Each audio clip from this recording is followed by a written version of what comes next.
Ladies and gentlemen, welcome to a Modern Wisdom Christmas special. For those of you who are probably in the 99.5% that have joined within the last 2 and a bit years, you won't recognize this location. This is my living room in Newcastle. This is where we did the first ever in-person episodes with Jonny and Yusef. And we've got George Mack with us as well, over from Dubai, especially just for this, not for Christmas or to see his parents, just for this episode. Who'd have thunk it? And we're all in, for those that can't see, we're all festively adorned in Christmas jumpers, and Yusef is refusing, even though he's hot, refusing to take it off because it may have to happen halfway. Thanks for the reminder. The microphone for the podcast. For the podcast, yeah. You may, because you complain that it feels like a hair shirt, so you need something to protect you underneath. It's a stoic torture device. I'm just really trying to build up my willpower. It's resilience training. Yeah, this Christmas jumper is resilience training. Anyway, we're going to go through some of our best lessons and life hacks from the last 12 months. For those of you that haven't heard a life hacks episode before, we go round in a little loop and go through some of the best way to make a toasted sandwich, some new app that we've become obsessed by, some new productivity system or a book or something that we've been watching. And as is tradition, Jonny. There it is. Hot potato for you to go first. Is the toasted sandwich one you... Because that was mine. Do you remember that one? I feel like you bring that up was a it lot. a Breville toasted sandwich maker? It was a sleeve that you put bread into a toaster to toast the... I mean, it's average, to be honest. Okay. But you remember it more than me. We've done hundreds and hundreds of life hacks over the last 6 years. And that's the one you remember. That's one that I remember. Anyway, first up, what you got? So mine's it's a supplement. And it's one that I think you feel very strongly about. Don't know what the other two guys think. Clear Whey, specifically the raspberry lemonade flavor. Okay. Mixed with either lemon or orange element salts. That's interesting. I would genuinely have that over anything else. That's a sophisticated blend. It is. It's great. So great you're using that post-training? Just morning. First thing in the morning? Yeah. 30 grams of protein and some salt? Sometimes 2 scoops. 2 scoops? Sometimes 2 scoops. Raspberry flavor. Raspberry lemonade. And what's that, 50, 55 grams of protein? I don't even know. Yeah. Enough. That's good. Yeah. And why that? It's just, I don't know, like I mean, I'll get into this later in the episode when we talk about lessons, but I've been big on this year's all about set things to background, make something fun, align what you should do with, that was nice. Well, I was thinking about this the other day, that Hormozy clip that I had with him where I was explaining my love for pickleball because it's 1,000 calories in 90 minutes and all you're doing is chasing a ball. Yeah. So trying to get the thing. Whereas the guy that sits on the cross trainer for 90 minutes thinking to himself, oh, I'm so disciplined with David Goggins playing in his ear.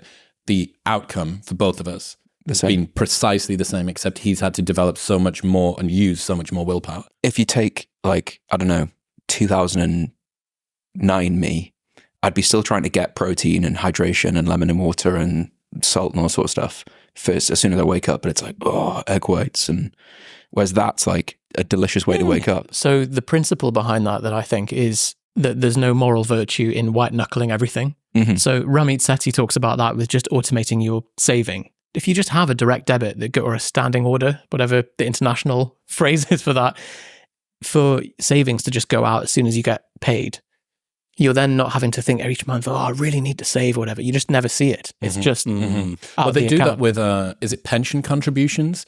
They realized that they could get people to increase the contribution to their pension easier when they asked them to do it at the time that they got a pay rise. Because as yet, they'd never realized the gains from that new paycheck.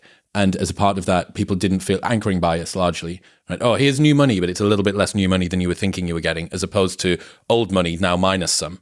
So is the key there that you've got to forget about it? You've got to be able, because if you're saving automatically and you aren't aware of it, that's the win, isn't it? Because you don't notice. Whereas if you think, I've got a pay rise, you just squander it before it even comes in. And usually people overcorrect. It's like, I've done 30 minutes of cardio, I'm going to have a couple of donuts. You've just more than corrected with the calories. It's also automation, right? Yeah. It's doing whatever the hard thing is. There's something in that, though, that you said then of the thing that you like with a pickleball, for example.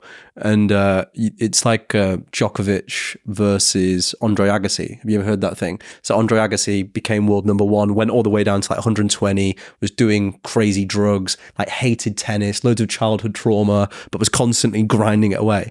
And then they asked Djokovic, like, what about you? And he goes, I just like hitting the ball. And you can find where you like hitting the ball versus having to go Andre Agassi mode. It's such hard a to beat contrast. that guy. So Aaron Alexander, who is my American equivalent of Yusef, is literally I'd love to know what that means for you. Interesting. Andre, I'd love to meet you if you're ever around. very into body work, very gamey. Like if I grab his lat, unbelievably gamey. Like, do you know, It's like a really very tenderly soft. cooked. Yeah, it does tons of body work. We were doing high side planks, where you're up on that, and then you've got your other hand up as well. It's pretty Is that unstable. where your arms doing like this. And he looked over at me, and you could see I was gritting my teeth in the middle of this workout, and he just said, "What would this be like if it was easier? What would this be like if it was a fucking awesome principle?" And you're like, all right, like I don't need to grip as hard to this thing. There's times when you should do that. You're trying to max out your deadlift, yeah. But for the most part, what would this thing I'm trying to achieve be like if it was easier? Like if you don't like your morning walk, pick a better route. If you don't like the drink that you have to have first thing in the morning, find another brand or find a different flavor until you find the one that you actually enjoy. If you don't like getting your steps in, buy a dog. Yeah.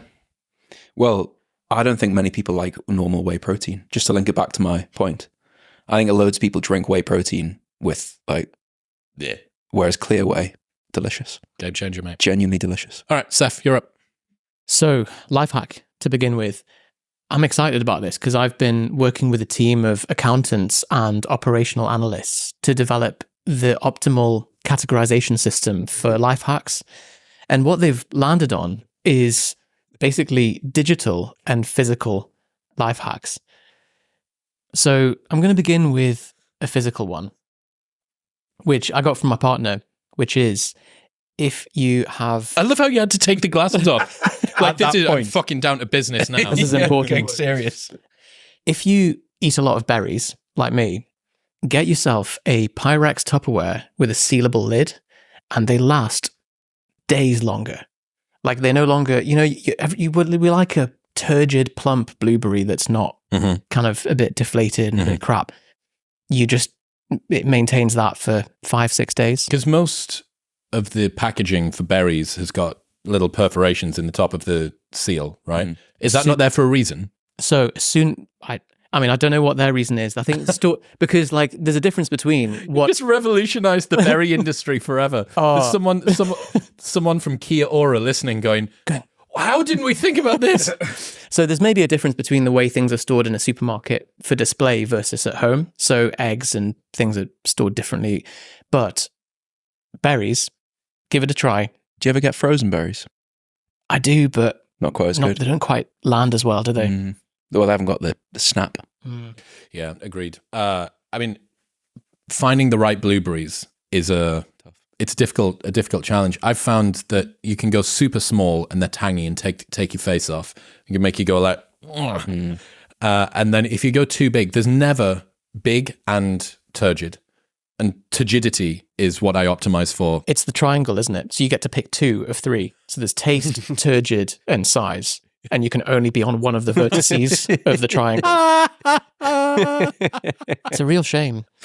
This is the sort of thing you wake up and think about in the morning. I've got a model for it. Yeah. It's in my second brain. Tick. All right, my one. So this is an old one, the OG listeners, of which it's literally like 0.1% that will have heard this one before. So all of this is essentially new to everyone. But it's one that I really reinforced again this year and has just continued to pay dividends. I would probably say top 5 life hacks of all time. Wow. Text your friends when you're thinking about them. Just, it continues to pay huge fucking dividends. Why is everyone laughing? Is there a limit? So let's say you think about someone 5 or 6 times in a day. Oh, yeah, of course. Because it's a self-exciting process, isn't it? Once you think of someone, you're more likely to think of them again that day. Well, yeah. But if you keep texting them that day, they're going to be like, well, all right, Chris. Like This is the Yusef who at 5 years old organized all of his toy trucks in a perfect semicircle by size and then color coming out. Just to be sure, is it every time that I think about? Evidently not. Like use a filter of let's not be a crazy person. So if there's any programmers or developers listening to this, You've actually clarified a caveat quite importantly. But no, just when you're thinking about someone, just send them a message, like whatever it is, we'll do it all the time. Like remember that thing, or even just a link to whatever it is that we did previously that's resurfaced somewhere. Because you think about your friends way more than you're in contact with them, and they never get to benefit from it by sending them a text saying, hey mate, just thinking about you, hope everything's good, or a memory about what it is that you're doing or whatever it is that's surfaced in your mind. It makes them feel great because it's just nice to be reminded of that. It makes you feel good because you've unselfishly just bestowed some, love onto whoever it is, and it keeps friendships ticking over. If your friends knew how often you thought of them, friendships would decay much more slowly than they actually do. And by doing this, you actually reduce that gap between the two things. I mean, this is something that you've done as well, right, this year? Trying to do better. Yes. Yeah. You are chronically bad with your phone, which is actually being very good with your phone. Yeah. Yeah, that is the tough balance with the one you've given there of I try not to be on my phone too much, and then I'll end up in that sleuth of texting back and forth. But the reason that you try not to be on your phone is not because of texting your friends. No, texting is actually one of the, if you had to draw a graph of ROI activities, texting friends is up on the top. It's the same as why you actually got me back into taking photos at events. I'd mistakenly thought that taking a photo was cringe because the only reason you take a photo is so you could post it on Instagram. So I'd associated taking photos of things that you enjoyed with being a cringe Instagram poster. But it's actually, I can take a photo and not post it anywhere. And it's my memory for me. So I had to chop that bit off. Very important distinction. Yeah. I have a recurring reminder at different cadences for friends to check in on them, give them a call, etc. So it's like you have a geotag as well. Oh yeah, geotag. So if I'm in certain cities, it pings up with I'm in London, get in touch with Ali, get in touch with whoever. So I'm immediately picturing Yusef actioning this life hack, and I'm going to get a text from Yusef's VA saying Yusef's in the bath thinking about something like that very soon. At a very strict cadence as Yeah, well. very strict cadence, always at 9 p.m. at night. I think I still need to reply to a message from you from June. There we go. Just do it live on the podcast. Yeah, we'll do it. Should we do it now? I wrestle with the worry that as soon as you message someone, if they reply straight away, that could be 20 minutes back and forth. Do you know what I mean? Do you not like your friends? No, I do. But I think But you've opened up a bottomless task. So similar to Yusef, I'm like, I should text Chris. Mm-hmm. And you're good at it. You'll reply, and then that's it. We've had our exchange. Yeah. But some people are like, oh, hey, mate. Oh, there's post-coital pillow talk. Yeah. I was just doing my task, man. Well, I don't know. I've got a final question for you on this, because I know Jonny is very easygoing on this. If someone knows that you have an internal system for every time you think of someone, you have to text them. Not every time. Sure, but does that ruin the magic? I don't think so. Should it seem spontaneous? Because I have a reminder for all my friends' birthdays and so on. And some people will be like, oh, well, that's not the same. You're not just doing it out of your own. Whereas Jonny's like, oh, no, I think that's great because you've had the foresight. So I think your one of having reminders is less emergent. My one is when you think of a friend, text them. That. There's at no point in there is there any deceit. Right, I was just thinking about you. Hope that everything's well. You've said what's happening. Your one is, hi mate. Well, no, it depends on why. It's hey mate, my reminder just came up telling me to message you. Do you say that? Well, yeah, good point. So if you say that, the magic's gone. Precisely. So your one, it's knowing how you do the magic trick, isn't it? Yeah. I'm now just going to check my phone every day, and if you've not messaged me, I haven't thought of you. Count the days. Maybe I think of you so much that I can't. That it's more than once a day. Right, George, you can't. My one is fucking hell. Oh, it's thrown me. That's really thrown me. You said no private jokes. Yeah, that needs explaining. That's not private. Everyone's seen Alan You're right. Partridge. Actually, it's on BBC. So, enough with the Alan Partridge references. My one is gonna a threefold one. I think it's gonna add years on to men's lives, reduce the divorce rate, and it also killed my fear of dying alone. So I had very low bar to get. Yeah, I had this simultaneous fear that for ages I wouldn't be able to share a bed with anybody because I would constantly get woken up throughout the night. And it's what point in the dating process do you bring that up of we're going to have separate beds? So I just assumed that it wouldn't work out. And there was this image on Reddit for people who haven't seen it, where a boyfriend and girlfriend track their sleep for over a year. And both of them, the top two are very similar. So fasted in bed, 3 hours before bed is a 16% improvement in sleep. Getting in bed before 11 p.m., both of them, that was the two most beneficial factors. And then for her, a beneficial factor was sharing bed with partner. And then you go all the way down his list through all the good ones, all the way past alcohol, all the way past like everything bad you can think of. The single biggest thing, a minus 25% score, was sharing bed with a partner. However, for her, it was plus 7%. So she benefits from it. Meanwhile, he's dying. And for context, girls, her menstruating was minus 15%. So it was nearly double that. Him sharing bed with her was way worse. Careful with this. Oh, sorry, was way worse than her menstruating. Is there a hack here, George, or is this? Yes, yeah, mate. Okay. I already know what's coming. I've seen the end of this movie. The fact this might If change you're your male, life. you're screwed. This might change your life. Can I ask around the room? Do you sleep better or worse when a partner's in the bed? Way worse. What about yourself? Worse. What about yourself? I don't feel Neutral? like my date is good enough to answer the Okay. question. Um, I'd say it doesn't affect me. Okay. Well, Whenever I one of the sleep outliers. not with a partner in the bed, it's like in a hotel, traveling, Yeah. and that's worse anyway. Okay. So there's not enough data Yeah. there. I mean, the evolutionary explanation would be men tend to sleep nearer the door anyway, on average, for these relationships. You're then thinking if somebody breaks it, and whenever she moves the duvet, your adrenaline goes up and her adrenaline goes down because she's like, oh, he's there. Double duvet is the life hack. Right. 2 duvets, Scandinavian style. I tried it and it is the best thing I've ever experienced. Okay, so we need to really dig into this. You sleep in a super king, which is actually only in real size 2 singles side by side. I mean, it might be. That feels smaller. It's not. So how big is a king? Right. Okay. I think a king is actually 2 singles. Right. Anyway, super king. So how would you do it? He has a super king bed.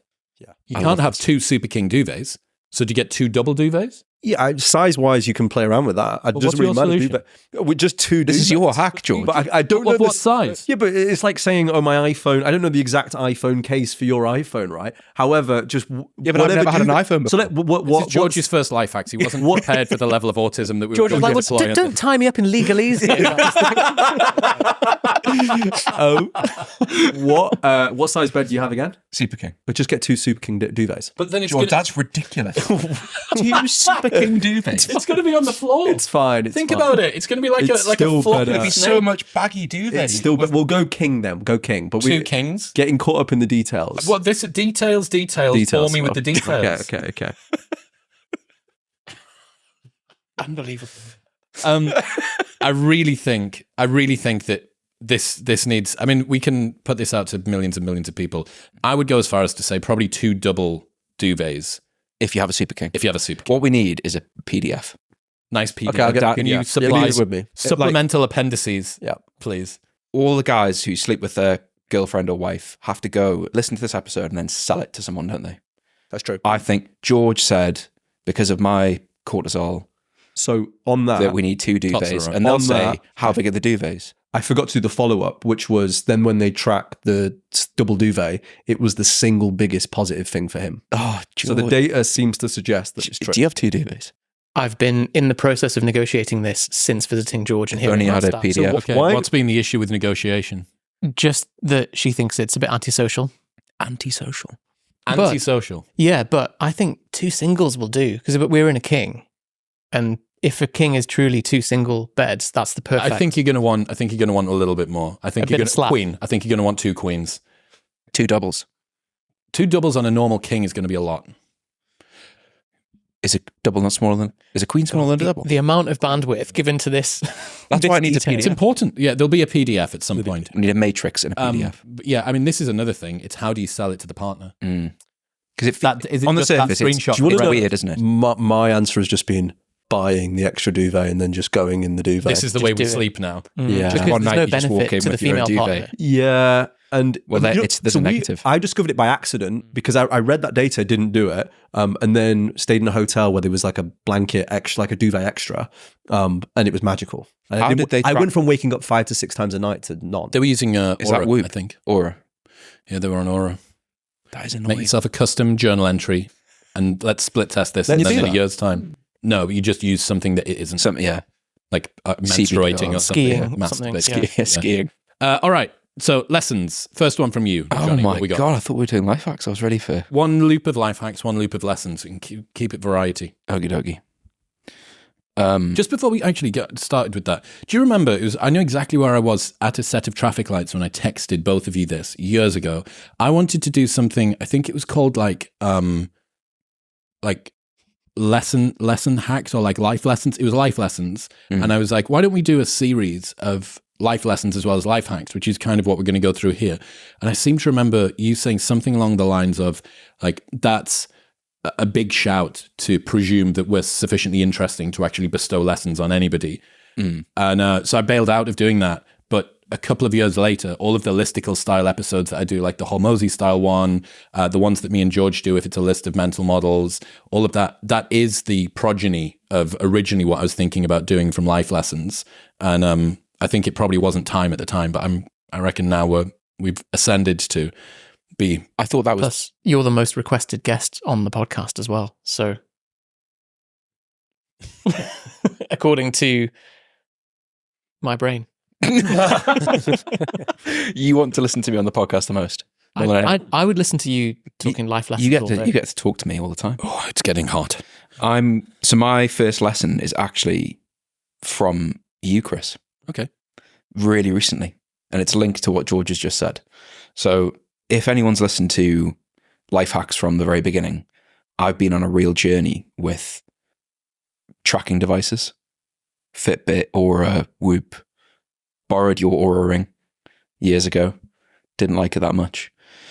You summed up, I think, what the whole point of all these things is, which was, you said something like, it's not about how recovered you are or what your score is, it's just how much sleep you get. And I think the point, that what I've learned from all that stuff this year, because we've had, as we'll get onto, we've had a fairly like jarring year where I've realized like, if I don't prioritize the recovery side, I'm so focused on the activity side, the training side, the step side, but I never, like the sleep and the recovery, like I always push to one side. But having something to just remind you every day, like you should have a nap later. Like you're taking the piss. Like if you keep doing this, it's going to get worse and worse and worse. So having a recovery tracker or something external to prompt you to like, you are not prioritizing this. And if you don't prioritize it, it's a problem. It's going to scupper you. Yeah. Yeah, I'm aware that I'm both a Whoop and 8 Sleep partner, so this is maybe not great for my partnership with them, but I can give you the only takeaway that everybody that has one of those learns: you're sleeping less than you think you are. Yeah. You're sleeping less than like it's just Whoop Constantly. You're sleeping less than you think you are. Like 8 And this Sleep, is going you're to help. sleeping less than you think that you should are. be the tagline. Yeah, honestly, and it all that you get from tracking your sleep is. Fuck, I was in bed. I was sure that I was in bed for 8 hours. Turns out it was actually sort of 7:15. And of that 7:15, my efficiency was 85%, which means I got 6 hours and 30 minutes of sleep last night. And I thought I got 8 hours. It's just that over and over and over and over and over again. Well, you need to be in bed for 9 hours, don't you? To get 8. Yeah. Absolutely. And now you're going to have double duvet. No, Think about what 2024 is going to unlock. Oh. But yeah, it's such a... There's a good quote on that, which I think I forgot who said it, but there's no such thing as being overworked. There's just under rest. So true. So true. Yeah. I'm yet to find a time where I've been overworked. Just underrested. Yes. Just underrested. Yeah. If I get a good night's sleep and train, there's pretty much no amount of work. Are you being serious? Have you finished that? No, I was just plowing through the new I decided like there's an obvious just missed landing it. pad there. It just was like It's trying to make eye contact to do it at the same time. Because what do you guys do? You use a Whoop. Do you just wing it with sleep? I mix it up. I've used Whoop. I've used Aura. It depends on like different periods if I want to test things. But like the one thing that can happen is begin to have like a reverse placebo where if I have a bad night's sleep and then I check it, I feel like I've had an even worse night's sleep. I think for the Whoop users, completely disregarding your recovery score is a good idea. So that was the quote. You literally said to me, we were walking to Egg Slut in London, and you said it's not how recovered you are, it's how much sleep you got. 100%. And I know it's so simple, but I'm so focused on like, it's amber today. No, it's But I got bullshit. 8.5 hours of sleep. Bro, I slept through my flight. I stayed awake through my flight from Austin back to the UK, which means that 8 hours had lasted me for 2 days. Not good. Dying all day yesterday. I got tracked on Whoop 11 hours of sleep last night. So that's probably like 11 and a half with a little bit of awakeness. But I'm only at 40% recovered. Like, hey, get fucked, right? I had 11 hours of sleep last night. I feel great today, regardless of where my HRV and my resting heart rate's at. And then there's a self-fulfilling prophecy that if you're told that you slept badly, you start telling yourself the story that, oh, and then you perform worse. And there's studies that confirm that if people are told falsely that they've slept badly, they perform worse on cognitive tests than if they just like no aren't given sleep that data. So is that no an argument sleep to not track no at sleep all? bow. So I think the way you've gone about it is great because you've identified what is the keystone needle mover, which is total sleep time. There's tracking devices have a lot of redundant data. Excellent. They do have a lot of redundant data. And so my medical training is very much drilled into me that you don't test what you're not looking for. Because if you just do a panel of blood tests on someone who's asymptomatic and something's out of whack, what do you do? That's not the thing. You've now got a thing that you have to deal with and you don't have a context for being able to put it into the context of the symptoms that they're dealing with. And it adds to the bandwidth as well, doesn't it? If you test loads of things all at once, if you have a smart meter, for example, and it tells you, this is how much energy I'm using now, and this is how much it's costing me. Well, is that really going to change my behavior? Or have I just added to the open loops in my head of something that isn't helping? I like that. So I suppose the summary is put less attention on tracking like the other side of the equation.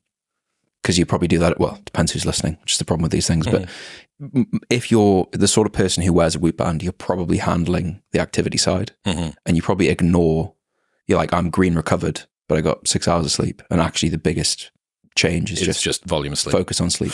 Right, Seth, lessons. So as Jonny said, we've had quite a turbulent year. Why don't you tell us about that? Both. I guess the main thing is that from this time last year to now, the team has gone from 2 people to 19 people, which along with that comes a lot of operational complexity, a whole bunch of skill sets that Jonny and I just didn't have that we have to suddenly develop. We set up Propane about 10 years ago, 14 years ago, and we're very much like schizoid, introvert type characters that just like to be at our desks doing our own thing, and we barely even communicate with each other. We're just like the hole. You're annoying. Well, fair enough. So we just kind of in the hole doing our thing, and suddenly it's like, oh, there's a team, and we have to learn to let go of a lot of the processes that normally we'd be handling ourselves. So the lesson has been that when you're especially running a business, it's like an accelerated version of this, and I know you've been thrown into this, is that it's, as James Clear says, it's a vessel for self-improvement disguised as a money-making enterprise. That it's the biggest driver of your personal growth because it comes in and just twists your nipples and finds all of the spots that you've got your trigger points, and it will force you to level up and to learn those skill sets and to grow. Well, it's external to you. All personal growth is always done at your own pace, but the business isn't. So it forces you along. It's road running versus running on a treadmill. Yeah, you're getting steamrolled, and it's like a heat-seeking missile as well because it finds all of the things that would get you emotionally triggered or wound up. So a difficult client, or working late nights, or getting stressed about a potential, legal case or whatever learning it to is. be more agreeable or disagreeable, learning to disappoint people. Fear that it'll go away, fear that it'll fail, fear you let people down, fear of how people think of you. Full spectrum. They're all 10 out of 10, aren't they? A business is a vehicle for personal growth disguised as a wealth-making machine. That's fucking brilliant. Is that in Atomic Habits? Don't think it is. Not sure. One of his tweets, I think. Is it? One of the biggest hacks I've found for that is documentation.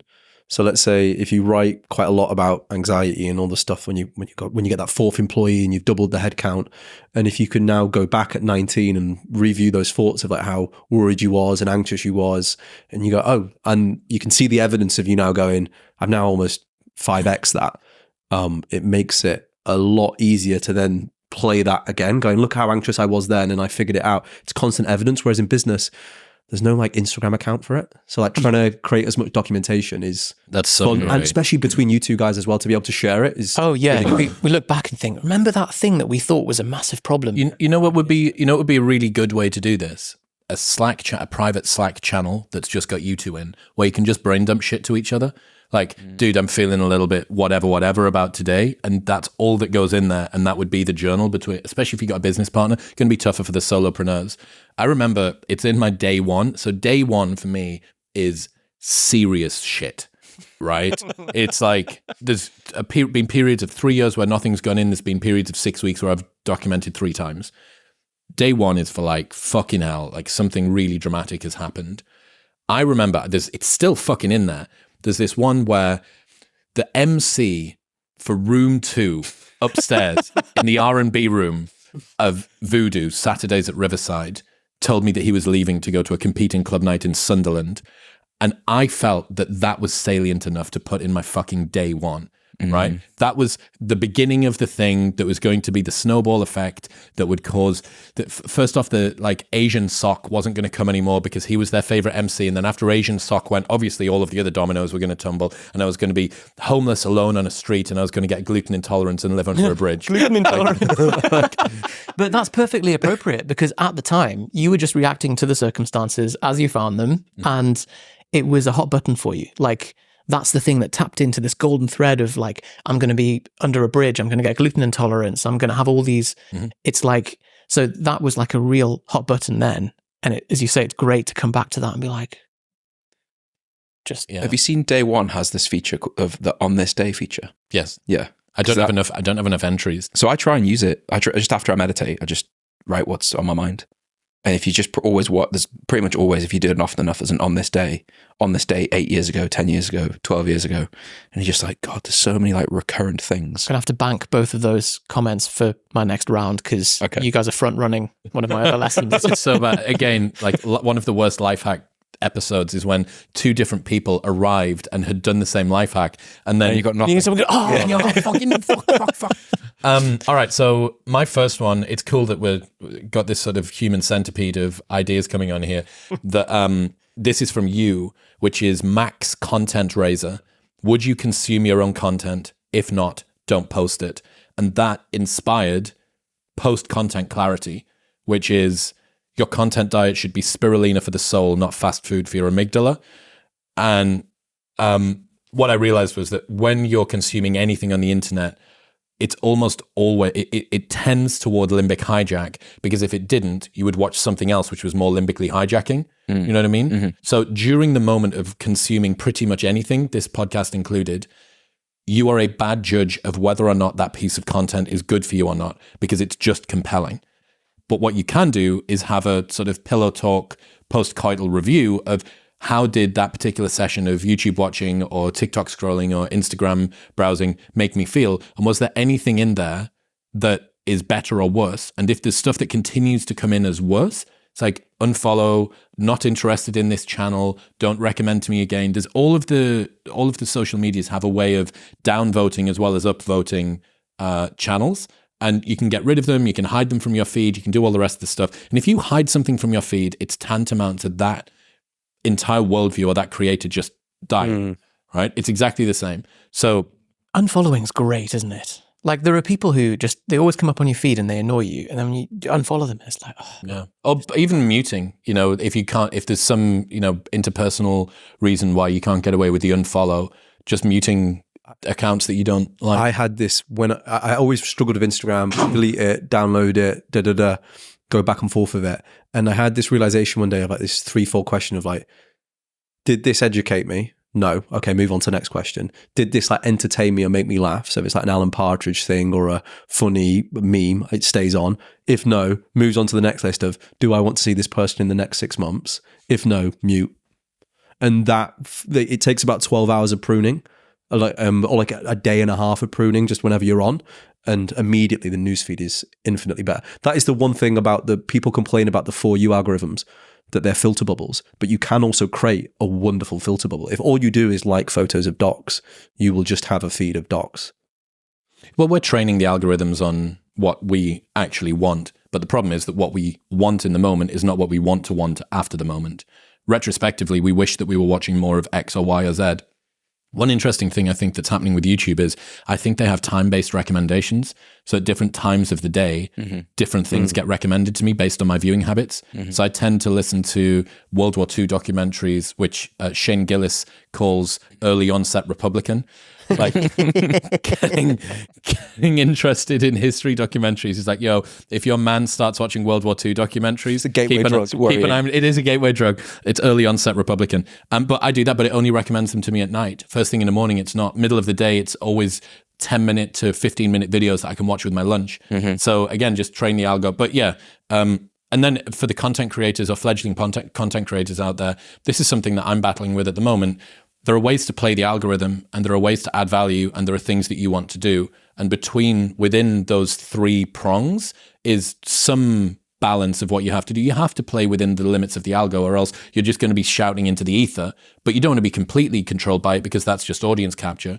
There is ways of having impact, but you can sacrifice reach and what you want to do. And then that's kind of a more virtuous version, but still a kind of audience capture. And then there's what you want to do, which can be like just total solipsism, like self-masturbatory, congratulatory glory, but that's also not playing the game. So somewhere in all of them is where you want to be, but not leaning too far to just what does the audience want and what will get lots of plays, because if you wouldn't consume it, what the fuck are you doing? And I realized this at the live shows that I was doing this tour.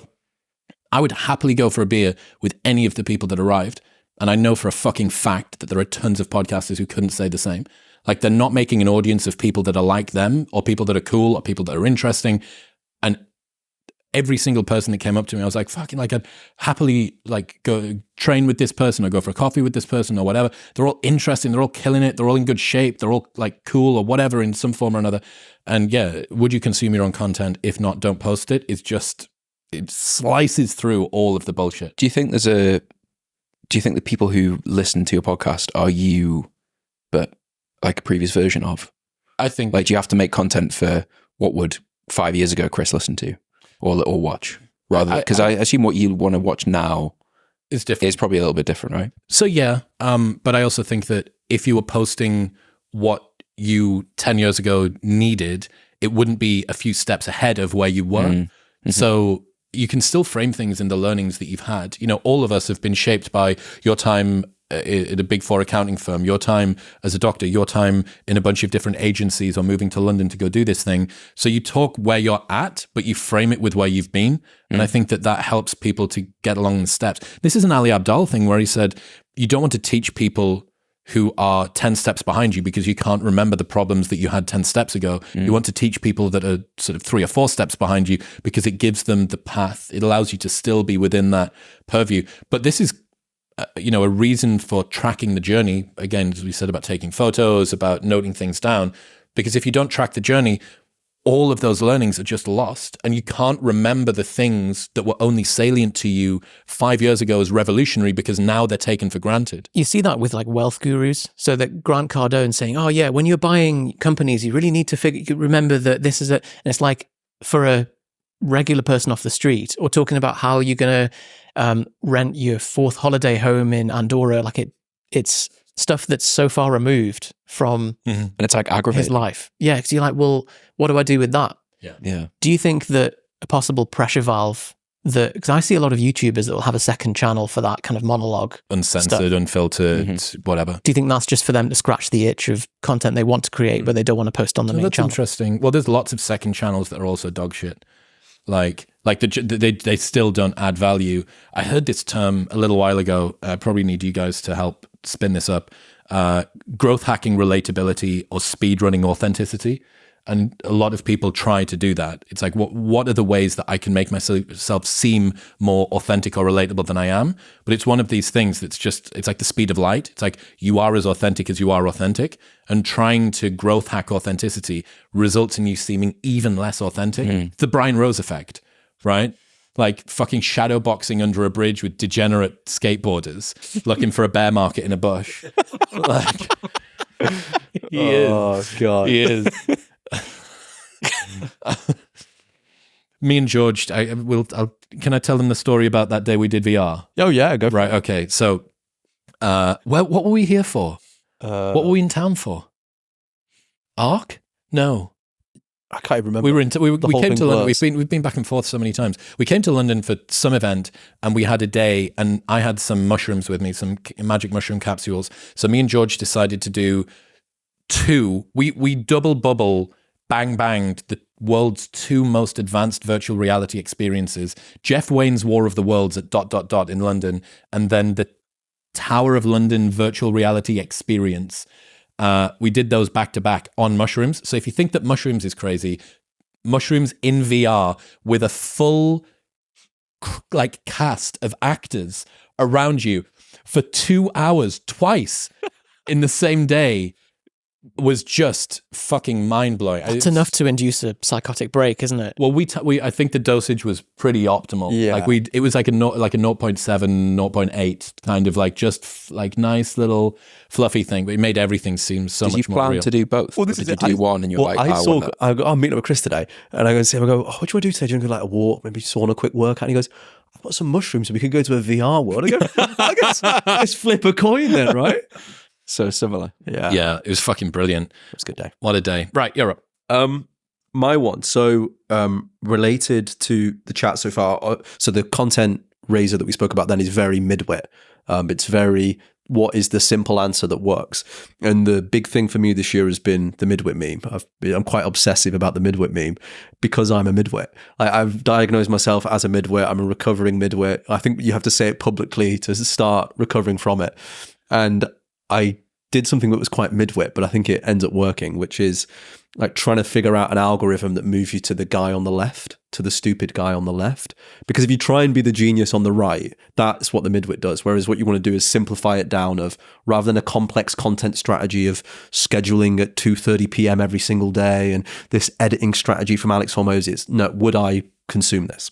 So the Midwit algorithm is basically, it's what we spoke about in the first episode, but I've kind of completely neglected it, which is just basic inversion. So the biggest takeaway from me is, so let's say I've got like 3 examples here. So one is writing, the other is e-commerce or like an internet business, and the other one is happiness. So for like writing, like the obvious Midwit thing would be to consume the best writers of all time and find out their specific morning routines and trying to reverse it backwards. Versus with inversion, you just say, if you was to make sure you was a terrible writer, what would you do? Well, the first thing you'd do is you wouldn't write, right? The second thing you would do is you would write inconsistently if you ever did. And then the third thing is actually what you said then, which is you'd write about things you didn't like to write about. I think there's a full. Go on. You would do things that make you feel like you're making progress toward writing. Yes. That aren't writing. Yes, exactly. Yes. And all of a sudden, via just inverting, you found out what the guy on the left would say. It'd be like, write consistently and write what you like. And then even internet businesses, where I see this a lot, where people have these complex dynamic flows to this chatbot that then moves them through this A/B cycle, versus if you went, okay, you wanted to guarantee an internet business would fail, what would you do? Well, one, you'd have like the world's worst margins. So you'd make like 0.1% margin. We'll give you the worst margins possible. The second thing is there's like no repeat purchase. So there's such little LTV. And also the average order value is tiny. And then there'd be like a zero principle, which would be like you're selling shit sandwiches. You're selling something that nobody wants. So you'd be selling shit with no margin, no repeat purchase. Make it really hard to buy, make the site page load speed really slow. That'd be later down the list, but it just right now, just shit sandwiches with no margin, no repeat customer. Thing is, shit sandwich has got a bit of a niche appeal. It's probably niche, It's like the Nazi milk. There we go. Did we talk about that? No. What's that? Oh, it was, correct me if this rings a bell or you get it. So is a woman sat doing photo shoots with Nazi memorabilia all around her, and she's got her feet in some milk, and she's bathing in milk and then bottles it up and sells it online as Nazi milk.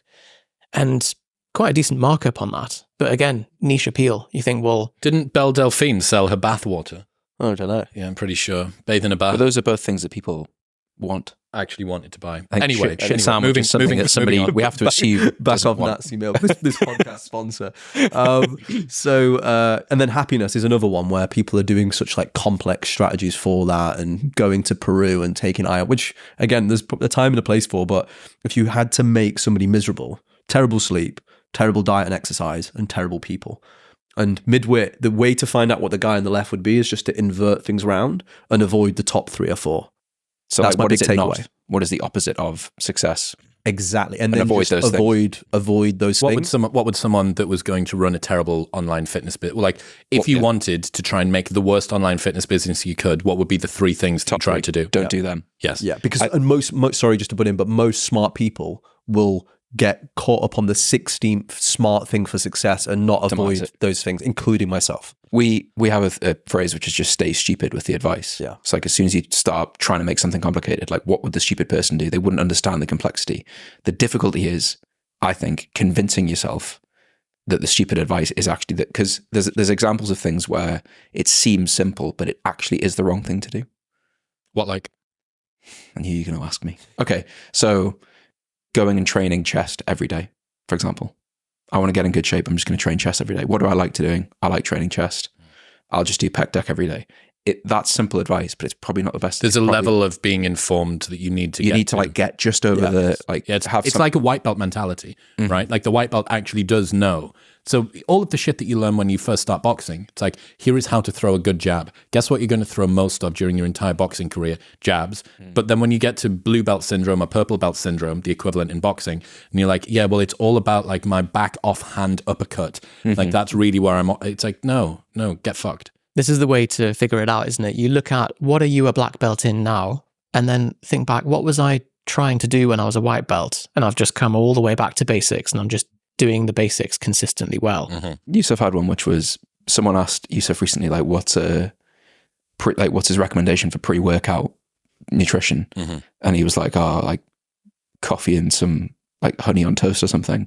And he's like, that sits on both sides. The coffee and the honey on toast. It's the first thing you try before you do your first arm session. And then you go through all the like arginine, purple psycho, creatine ethyl ester extract, and you're like, an Nalgene bottle. I'm going to train later. I'll have some honey on toast and a coffee. I don't know. Yeah. So it's trying to find but it's still informed enough that it's Tell you useful. What's mental about this is that the first ever episode that me and George did in your old offices at Social Chain, where we did inversion, how do you make it's hard to work out how to be happy, but it's easy to work out how to make a happy person miserable. Yes. This is one of the most painful things that I've had to realize, which is many of the questions that I struggle with now exist in podcasts I recorded at some point over the last 6 years. I'm getting front run again. But you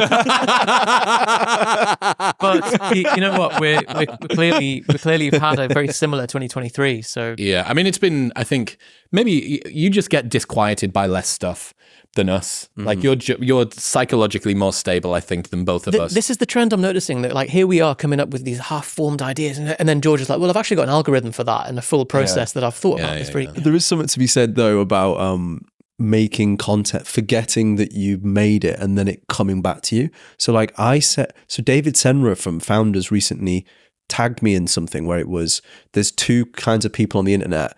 One that doesn't understand the scale of the internet, and the other are people that know they don't understand the scale of the internet. And he then quoted me, and I was like, I didn't realize I said that, but I go, that's good.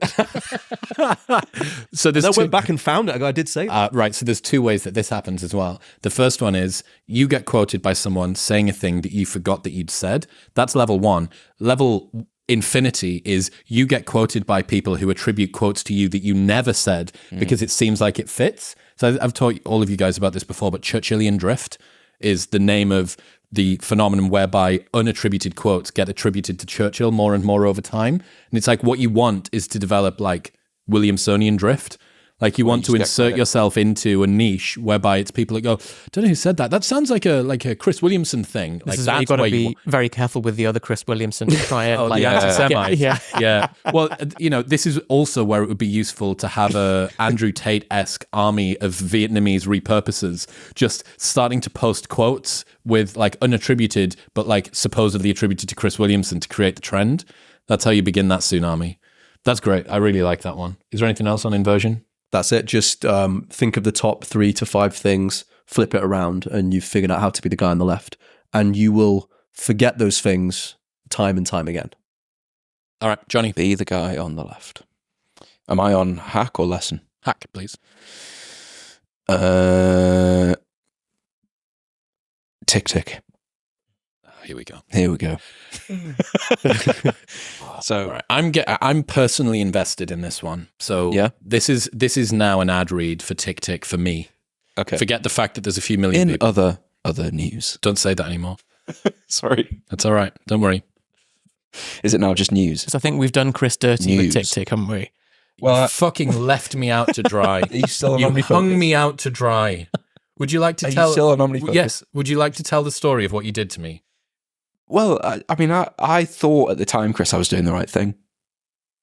Okay. I mean, where to If begin? only you'd just listened to my So advice Yusef- back in So 2016. the problem is that, and you know, we love you very much, but a lot of Yusef's software recommendations come from a niche Bean mentality. Yeah.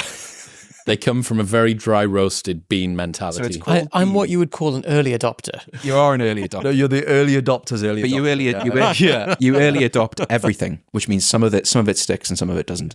The reason it's called Bean is instead of like Microsoft Word, you used software called Bean.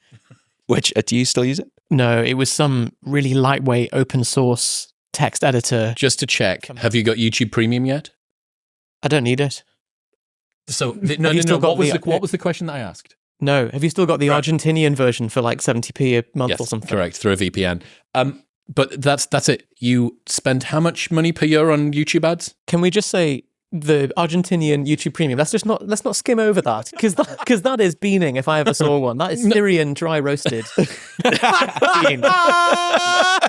Heinz. Don't you worry, Habibi. Habibi, it's okay.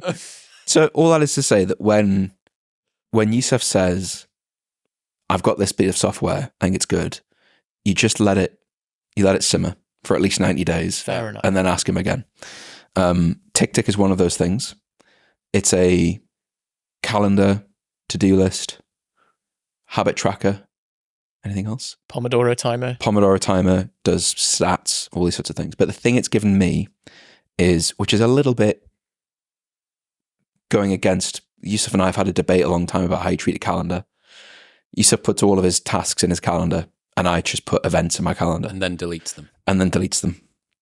Or defers them. But I recommended OmniFocus to you 4 years ago, and you've been using it since. I've been locked in. I've been grandfathered in. I even took Peter Aki's course on it. And then I brought Peter Aki's on the show separately. You know what I respect about you, Chris, is that like when you say, okay, I'm going to take on this recommendation, you really you do go it. for it. You are one of the least flaky men I've ever met. Well, you saw me doing Achilles rehab when we first went to Dubai, maniacally doing That would have Achilles. been like here. That would have been it. Mate, this Yeah. is where I was laid with my foot up. Notoriously boring. With an activity. upset tummy. We went to Dubai, and George is laid by a pool, like reading, like throwing manga quotes at me, and I'm over there doing 5-second eccentric, like single-legged Soleus raises. When you did the McGill Big Three, like used to go Thousands of hours. to CrossFit. Thousands of hours. Everyone else is doing the WOD. Thousands you're of just in the hours I've corner, spent just. doing that. Thousands of hours I've done bird dog and side plank and McGill curl up. Do you regret it? Not at all. Not at all. I now Fantastic. have a spine that functions. That works. Yep. So the thing, I remember you saying to me, like, I'm doing my weekly review and I hate it. Hate it. And I just kept saying, like, just do it, Chris. It's good for you. TickTick makes that easier. Okay. So I basically just, nothing, the hack is, nothing leaves the inbox without a date attached to it. But it's not necessarily a date you'll do the thing. And then all you have to do is look at the today view on TickTick. And you go down at the start of the day, there's a batched box at the top. I either drag it to a time slot I'm going to do it that day, or I review it, cancel it, delete it, delegate it. Do you That's the have hack. group view on TikTok? TickTick? Can you send it to like each other? You can email things to his inbox and he can email things to my inbox. You can't view each other's. You can have can't shared lists. Right, okay. That's pretty good. So if you're working on a project together, you could delegate tasks. Yusef's convulsing. Can you see it? Yeah. Because he's just got so much to We have a say. shared list. Well, yeah, but you're a good example of separating planning from execution. So you have the planning time, and then you turn up on the day and you just work through I'm bad the at that. task. It's something I changed my mind on this year, big time. I thought it was terrible. Tried it, didn't like it, got rid of it, went back to OmniFocus. But you just Then move to Things 3. Don't move forget to your Things brief 3. period. I've tried everything. It's like Whoop. I've tried the whole. But the gamut. Yeah, But don't the forget. gamut. Don't forget. I was about to Smorgasbord. switch to Things 3. I'm so. And I made fun of you. I'm Didn't on I? such satellite delay from you. I'm Douglas Murray in the Gaza Strip, like waiting for Piers Morgan. Like, We've just got packet loss, haven't we? yes, thanks, Piers. I've got you. Like, that's me in a fucking flak We'll get jacket. you on TickTick. Right. Well, I want 2024, you. Chris. You've both promised me that one of you will sit down and transfer We have everything. quite over. different flows. I've got a full guide on YouTube that I've walks already through watched about- it. I've already watched. You watched it already? I watched the full thing. Ahead of the curve. Of course. Well, I wanted to get the best in before you sit down and personally coach me through it. And I feel like, to be honest, I feel like it should be you because you cursed me with 3 years of the most advanced task manager in punishment. history. Yeah, it is. It's just like recompense. Yeah. Do you know what I mean? You're right. I put you right in the deep end. They You have really just did. launched the new OmniFocus. What's this? They've just launched the new one. I don't care. It's quite interesting with like social networks or apps that are bad for you. They quite quickly get a moat. Like there's Instagram, Facebook. Oh, he's gone. There we go. He's gone. He's bailed out. Right. Well, if you have to be at least partly Christmased. So there you go. You have like Instagram, TikTok, Facebook, YouTube, and only recently has TikTok really come along. But with productivity apps, there's such decentralization and so much churn from product to product. People leave. But I do like what you said then about the life hack. I do think that's the problem I often have with life hacks is if a friend has just started one, you need that cooling off period. Yeah. Because that's the time when See they're if they're going to still be the using it. loudest. But if Yeah, they come back in 90 days, that's the meta life hack today, which is wait at least 90 days for all life hacks. I sent you that thing the other day that was Paul Bloom quote tweeting someone else, where it was like, I've just learned about the recency bias, and I have to say, out of all of them, it's my favorite. Very good. So yeah, when someone says something to you, set a reminder in TickTick. Yeah, there we go. 90 days. All right, Seth, you're up. So the most enduring life hack, you guys will be no stranger to this, but I feel like since this is a new audience seeing this, it's got to be Alfred. Oh, wow. Yeah, okay. So Alfred is one of the OG life hacks, and I have got to be one of the heaviest users. So I've checked my stats. I've used it 400,000 times. Oh my God. 400 times a day. 400 times a day. I invoke Alfred 400 times a day. It is like Him. it is him. It's a $20 piece of software like Spotlight that genuinely I would pay four figures for. Happily happily, pay yeah. four figures. Not 5. Probably if they Got had a mortgage 'cause they- on his Alfred Yeah. app. they, I've got to they- pay for it on Klarna. that's it. Christ. They could have me over a barrel. So Alfred developers, please don't. I remember when you changed laptops, you said the thing you were most concerned about was Your Alfred changing your Alfred preferences. Alfred workflow. preferences, yeah, like It is a bastard. I had to go through it with you. it feels like walking through treacle using a computer that doesn't have Alfred. And I've worked in the NHS, and that's like so. Well, I come from a conversion rate optimization background. Okay, so Alfred is the hack. Let's say that people that are listening don't know. So they describe it as Spotlight on steroids. So it's What's Spotlight? Spotlight is the little magnifying glass button on your keyboard on your Command Mac. space, if you're watching this on a Command MacBook. space opens up any web page or file or app or whatever. But Alfred has a load of extensibility as well. So I can control all of my lights, my Bluetooth, clipboard history, paste in, text expansion. So if you start typing your mobile number, text that you often send quite a lot, like hello, thank you for your inquiry, blah blah blah, best wishes, all that kind of stuff. You just have it at the tip of your fingers, and it is saved. What do you use the most? The clipboard history Same as in snippets. That's the Clipboard biggest- manager. Huge, Anyone yeah. that doesn't have a clipboard manager that spends a modicum amount, any more time on their MacBook or the laptop. It's MacBook only as well, isn't it? It's so racist. I love it. Well, so bigoted. I love that though as well, because it's like if you're using a Windows computer, you've got bigger problems. Yeah. Let me learn you. Let me learn you about this. The clipboard manager is insane. So for the most part, you can only copy the last thing that you can only paste the last thing you copied. Whereas this is, you can set it up to basically infinity, but it's like, I think for me, it's the last 300 or 500 or something things, which means that you can go through a document or a web page and find all of the different things that you need to copy, and then go on to where you need to paste them and paste all of the different things that you need to paste. Full clipboard manager. You can even do conditional formatting when it comes to the snippets, which is their text expansion. So I have an invite message. My invite for the podcast has got progressively shorter. Now it's, hi there, can you direct me to whoever handles your podcast invites, please? Thanks. And that's INV3. INV2 is when I need to show a little bit more, how would you say, like reputational ankle. Like a sort of, there's a little bit.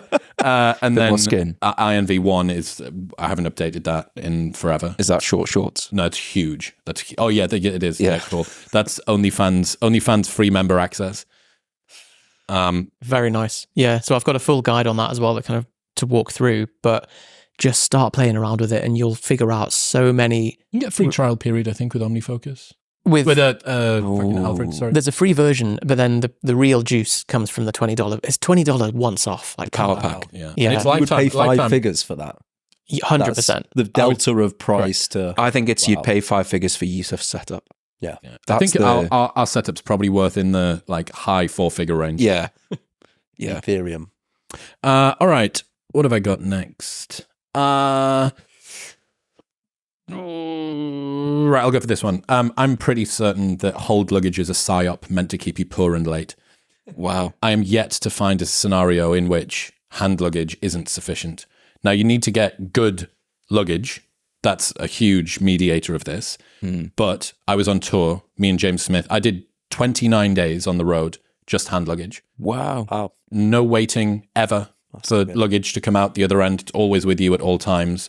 And it causes you to be a little bit more thoughtful with what it is that you're packing, which is important, because what you find is if you've got dude, hold luggage is massive, 23 kilos, unless you're carrying a ton of conditioner and shampoo. I was going to say, where'd you put your Tresemme? your salon grade shampoo. We once went Liquids is the. went to Iceland, not the supermarket, the country. place. We once drove to Edinburgh while Yusef had meningitis to fly to Iceland, and I tried to transport 5 kilos of Tresemme because I just hadn't thought to decant it into something smaller.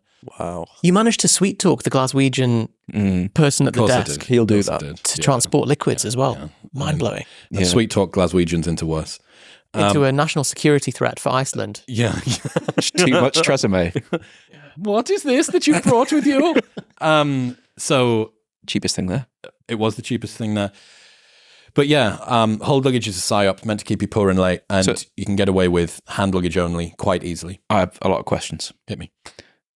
Liquids. Get travel size containers. And do you run out? Do you buy more when you travel? Up to 100 mil. No. So I will caveat this. There's a couple of complications. First one is going to be if you use spray antiperspirant, very difficult to find a 75 mil of that. Very difficult. Lots of 105 mils, which is fucking infuriating. Don't use a roll-on. Not a massive fan of a roll-on. Would rather go for a spray.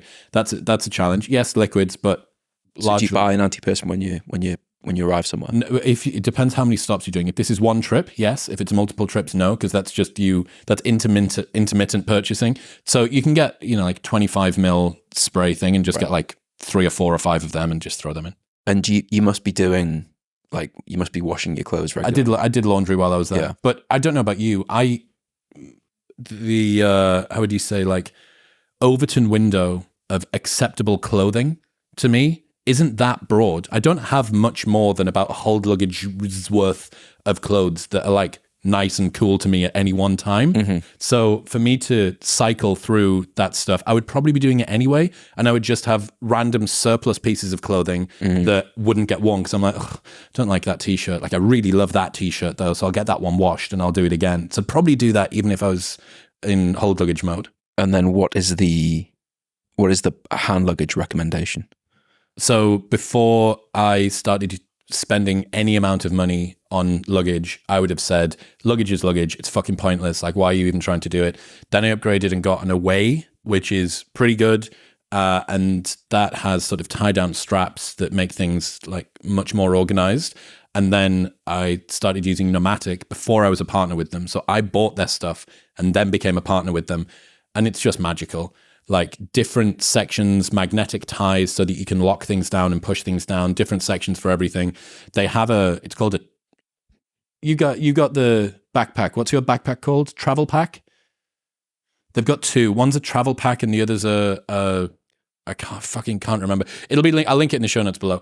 But it's this backpack opens like clamshell from both sides and it's just phenomenal. So Nomatic's website just has all of this stuff on there and it's really good.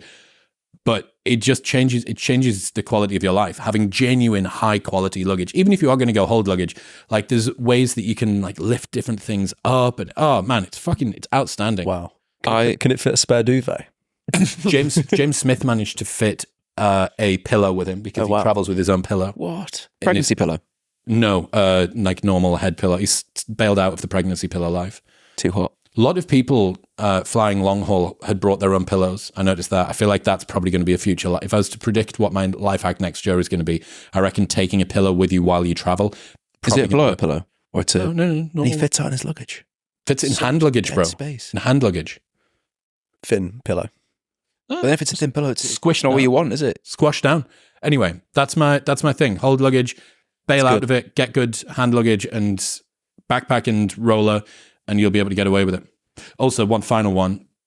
If you are traveling and really struggling for space, whether it be hand luggage or hold luggage, if you want to just have like, let's say shoes take up quite a bit of room, aren't that heavy, and you usually don't have space for them, just go into the airport, go to WH Smith's or something like that, buy a bottle of water, put your shoes in the bag. No one ever complains about you taking retail on from within the airport. Where are the shoes before? Is this before you go through security? Yeah. Yeah, so like literally just have So you're walking into the airport holding loads of carrying shoes. Yeah. Buy a bottle of water, ask for a bag. Yep. Put it in the bag. Because if they didn't allow you on with stuff that you purchased from WH Smith's or... WH Smith wouldn't operate in the airport. Go fuck yourself, airports. Damn. Hack. G. So my one, again, it's one I've done for a while. So I put it, it's not fresh this week. So it's been through the filter.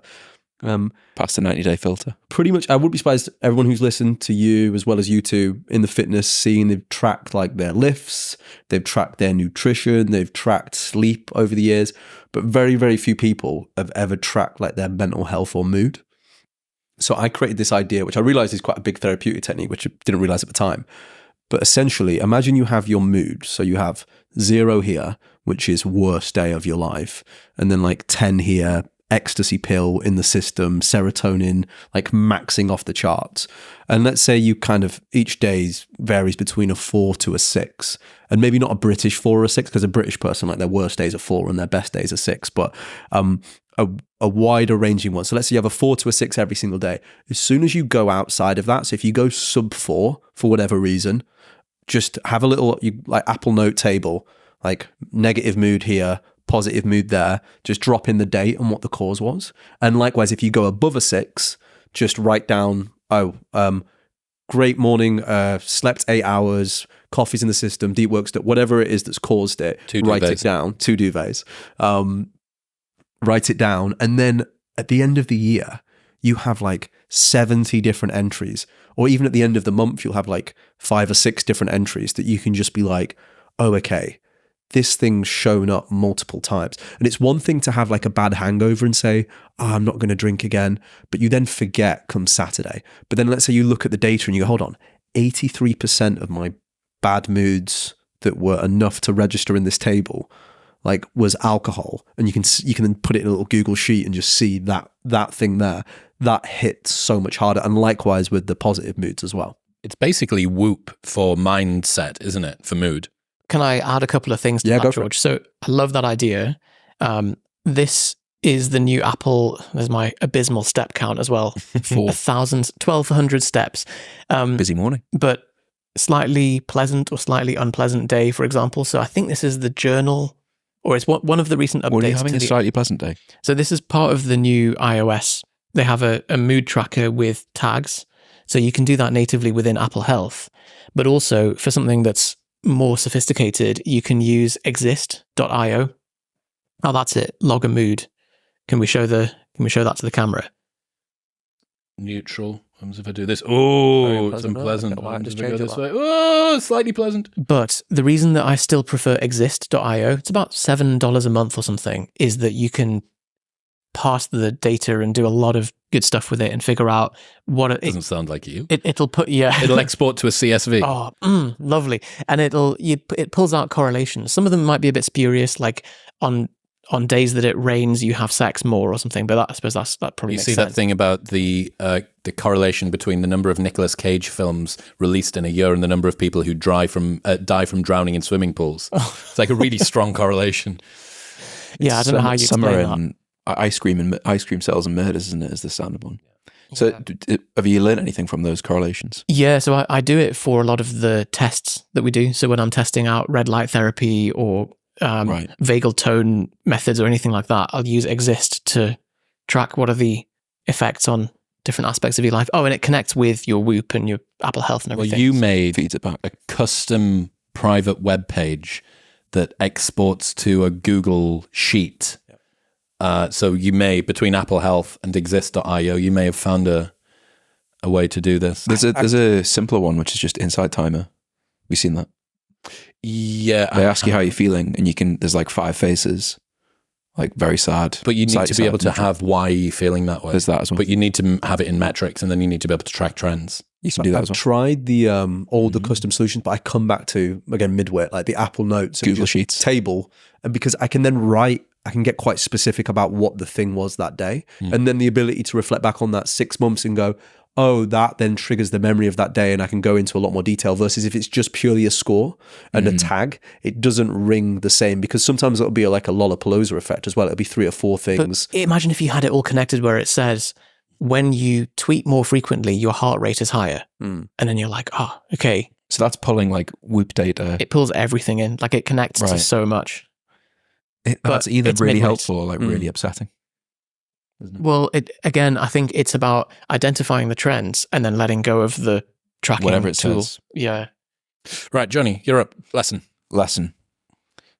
is looking at things in 10-year windows. So we, as Yusef mentioned, we've gone from 2 to 19 employees. And the natural assumption would be, what did we do in January to make that happen?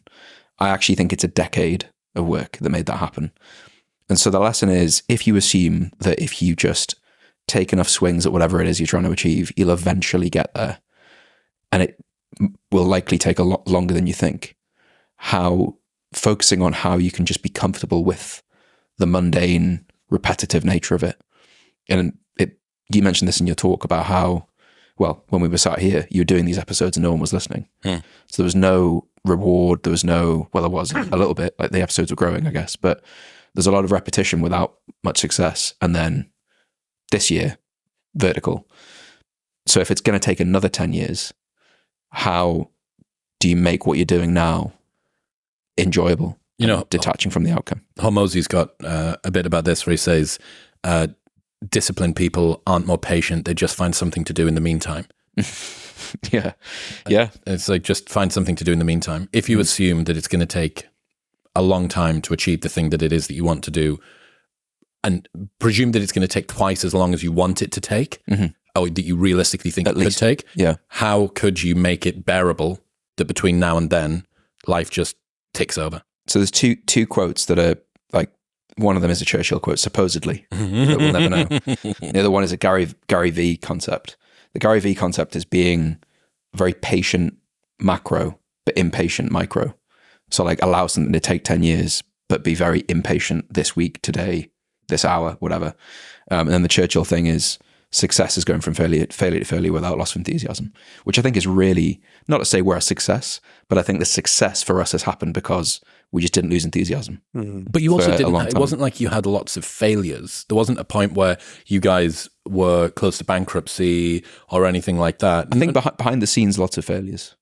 Lots of things that we tried like that didn't mundane, work, boring failure. Yeah, which like- are actually in some ways even worse. Yeah, I suppose you only lock in a failure when you go, oh, all right, yeah, that's done. done. Yeah. Whereas Yeah, we just that's ran very into lots. Lots of like just little nudges, like head against the wall, like really trying tried hard. this thing and it didn't work. Yeah. You tried this thing. Yeah. But this is, I talk about this in the live show, the like unspectacular failures and how common they are, right? That like tarnish your entire experience of whatever it is that you're doing.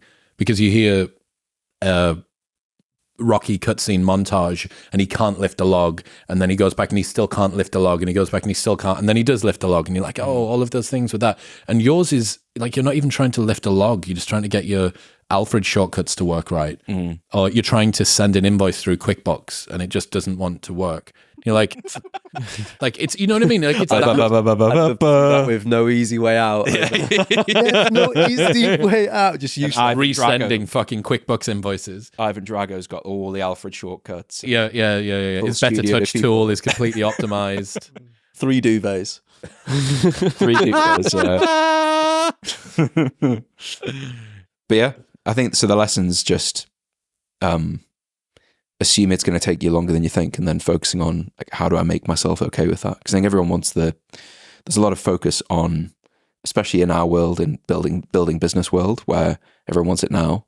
And if you said to those people like, okay, it's going to take 10 years, how are you going to make yourself comfortable with that?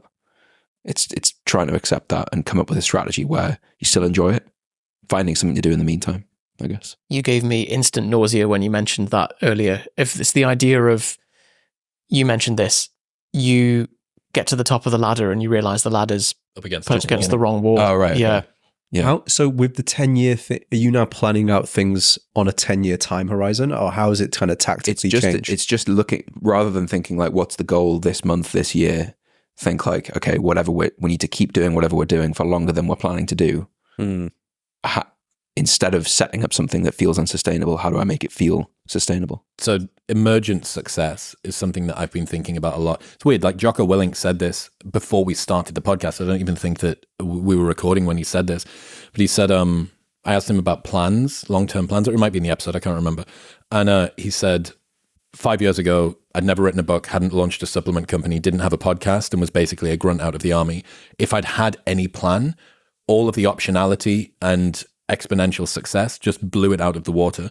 So I think having long-term plans might work for some people in relatively predictable industries or sort of predictable processes.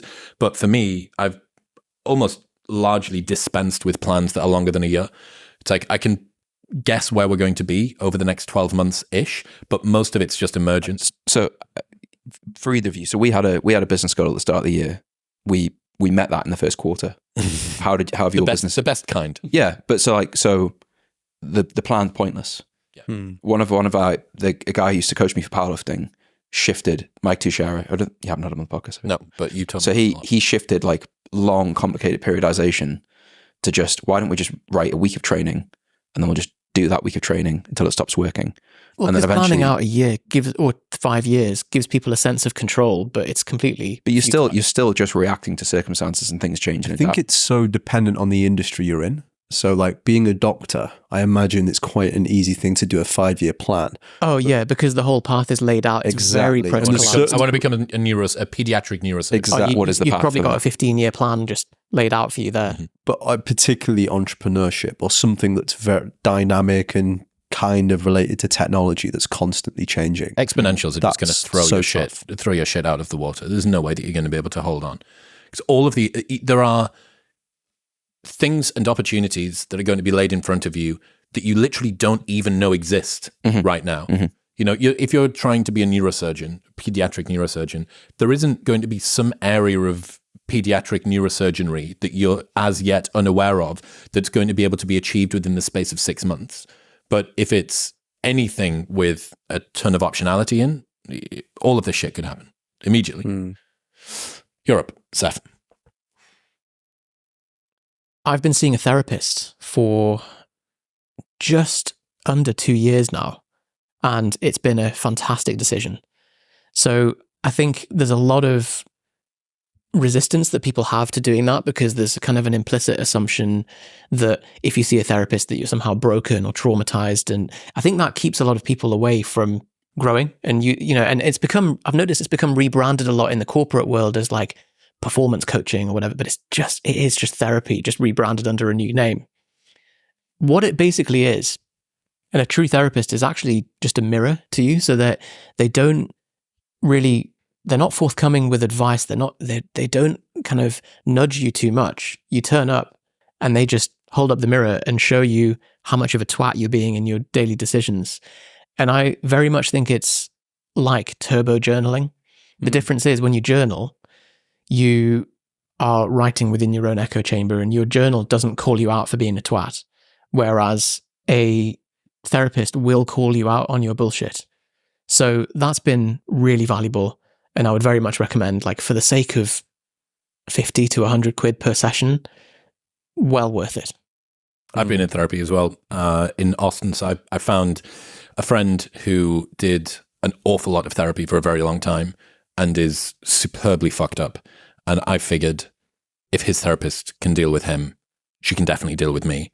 It's like I'm way less messed up than he is. At least that's what I thought. And it's been really, really great. And yeah, the mirror thing, what ends up happening, a lot of time is spent just thinking about your childhood, and you just don't give yourself the room. Any, even marginally busy person just doesn't have the room to think about like that conversation you once had with your history teacher. I had Dr. Paul Conti on the show. He did that 4-episode series with Huberman a few months ago. Unconscious mind, trauma, all that stuff. Dude, I'm living in Austin, Texas. So the concept of people being sat in a sauna, whining on about their ancestral trauma or like about how this thing from before affected them and all the rest of it has really kind of put the wibblies up me about just not wanting to, like, yeah, all right, mate, like jog on. Like this isn't the Goggins Jocko pilled side of me just doesn't want to hear it.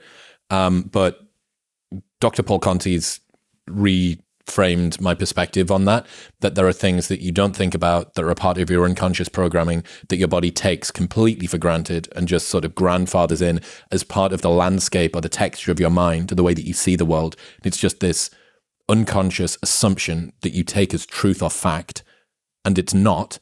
And it wasn't before you had it, and you've whitewashed your entire life to believe that this is the way it's always been, and it isn't. And that shapes all of your micro decisions and the filter that you see the world and all of that, as you say, because of one way that you chose to interpret something early on.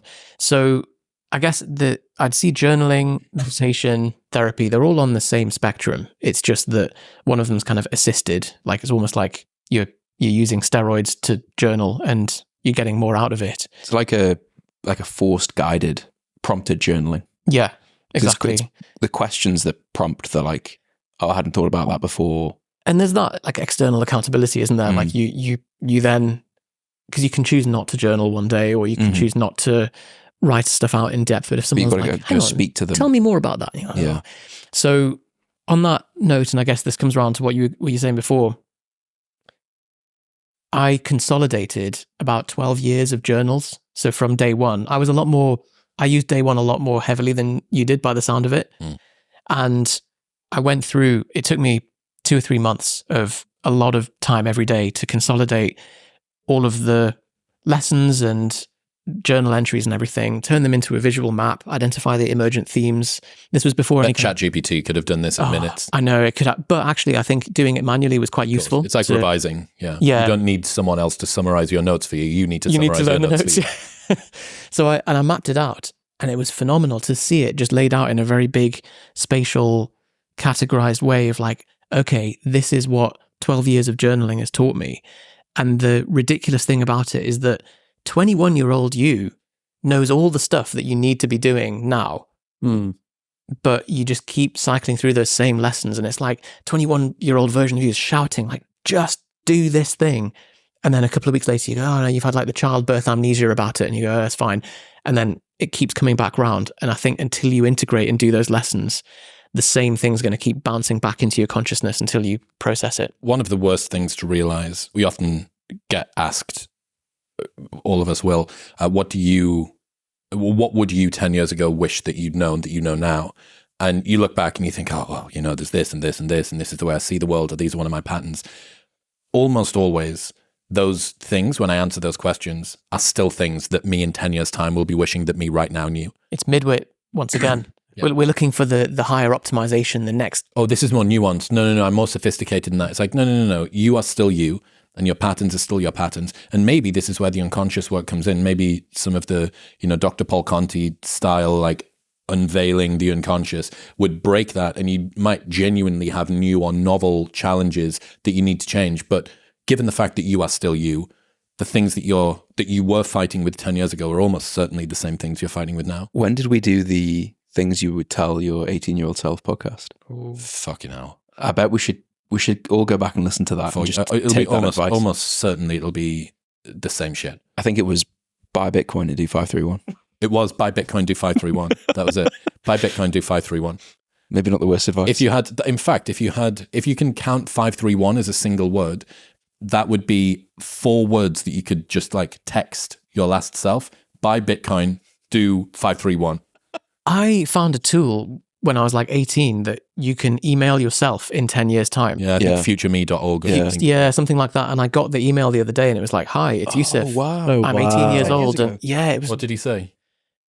Buy Bitcoin. You were still buy Bitcoin, do 531. You were still Muslim then? Yeah, very deep in the Muslim. Oh, Yeah. God. Wow. Deep Islam. Did you reply? I might have actually. I might have set one for another 10 years. Honestly, I can't remember what I said, but it was quite emotional to see. Wow. I sent one to myself in a year a couple of months ago. Nice. Looking forward to getting it. All right. Can't wait. Are we on lessons? We are on lessons, aren't we? We are on lessons. All right. So this is technically one from last year, and it was inspired by a conversation I had with Jake Humphreys. He said, "These are the golden years. You can't wait until you've got no stress or worry in your life before you decide to be happy, because guess what?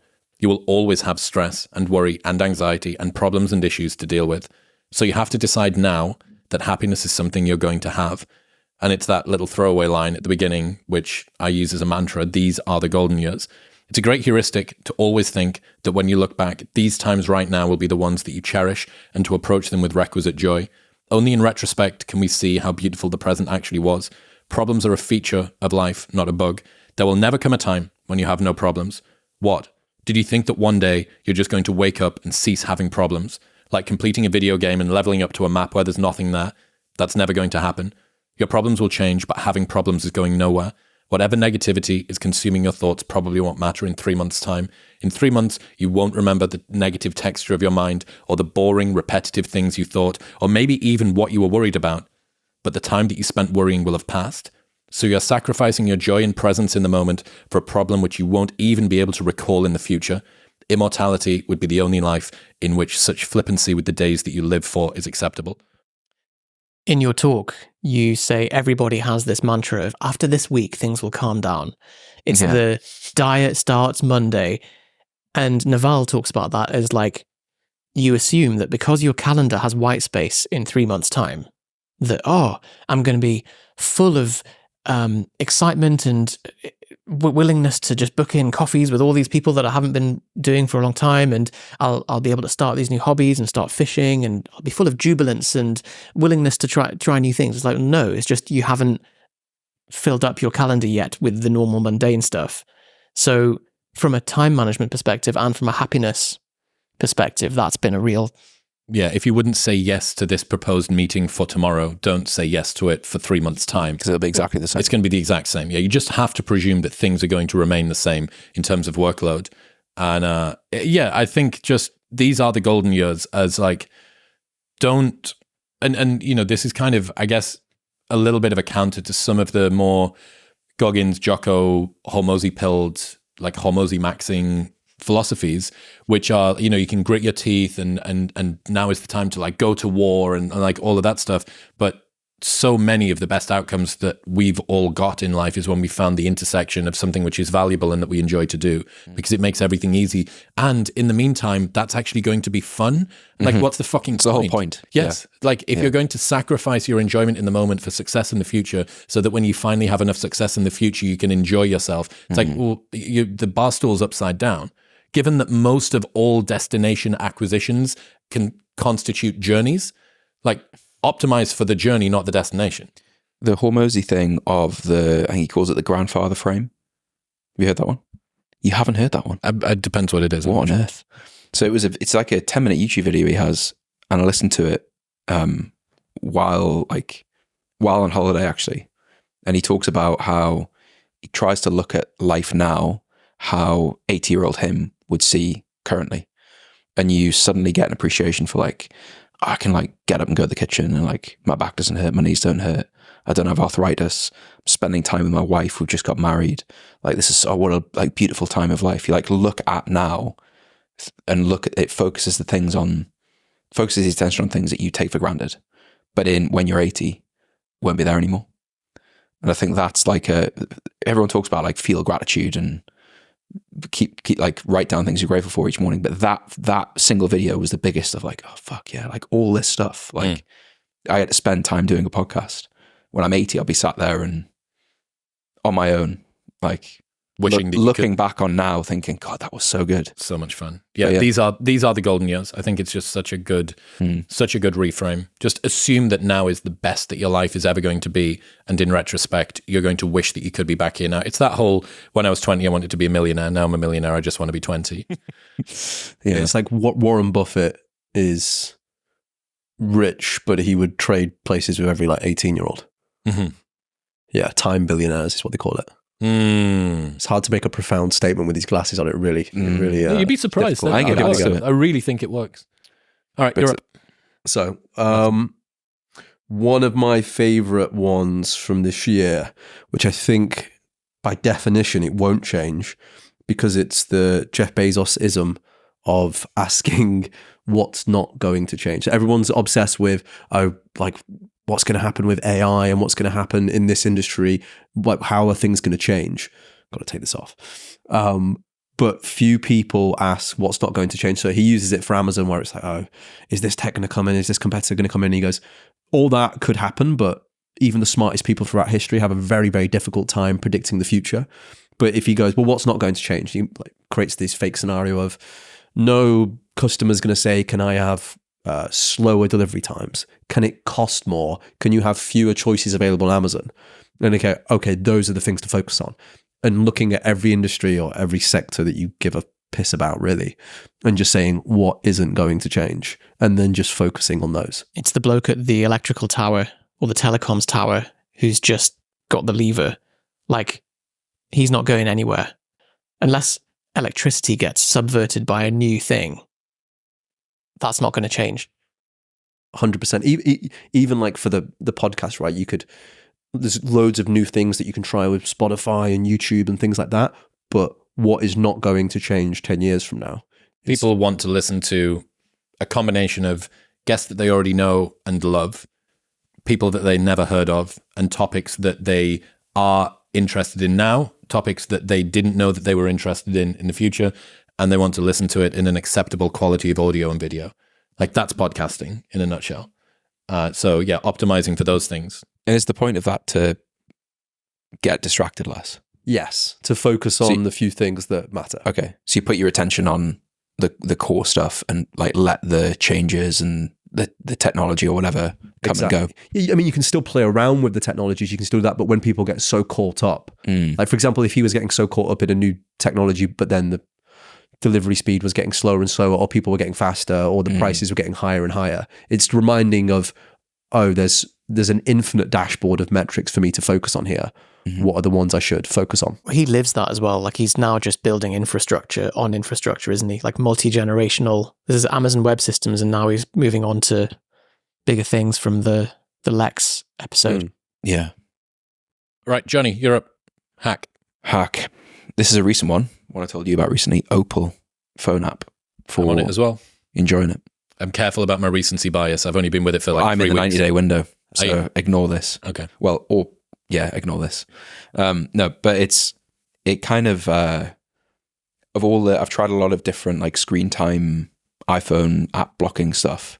I think this one makes it the simplest. Yeah, agreed. And it's cool how you can have like your friends on there.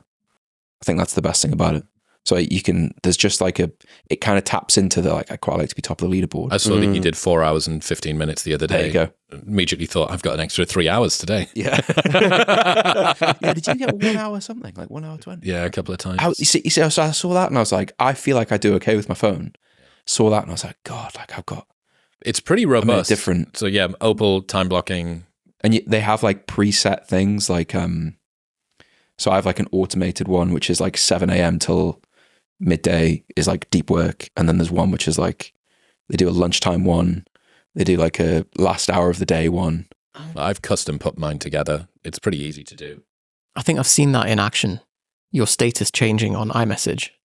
Right. Does it? My status? It won't Switches auto, to do not disturb. But you want do not disturb, I will don't it? think so, no. No. I think that's a separate thing. Oh, I wonder if you could create a shortcut so that Almost certainly. when Opal triggers a focus block, Put you in focus it mode. automatically puts you in do not disturb.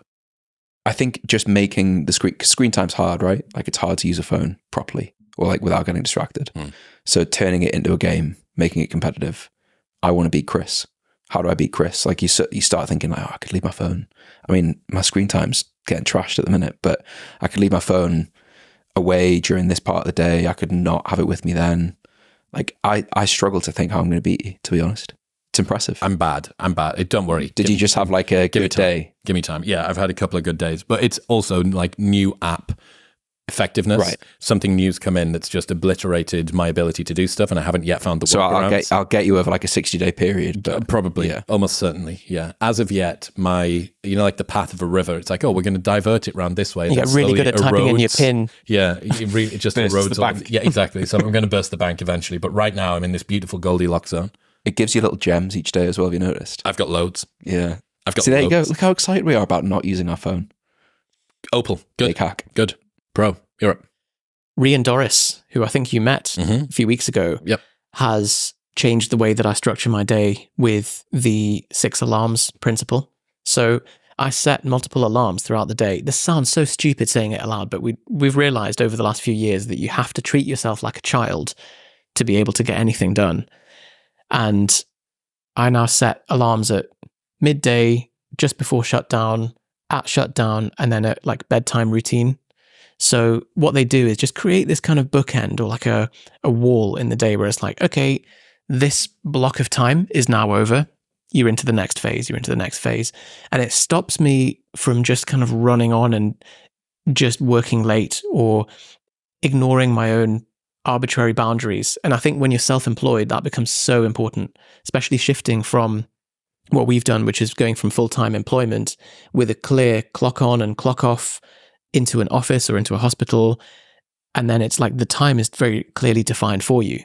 But suddenly when you're self-employed, there's no boundaries on your time. And you could just, if you have the disposition like us, you would just work infinitely and end up working late and then stealing time from yourself because then you wake up late the next day and you're tired and then you work worse that day and you have to catch up. And then, so it just avoids all of that with a simple alarm. So why do you have 6?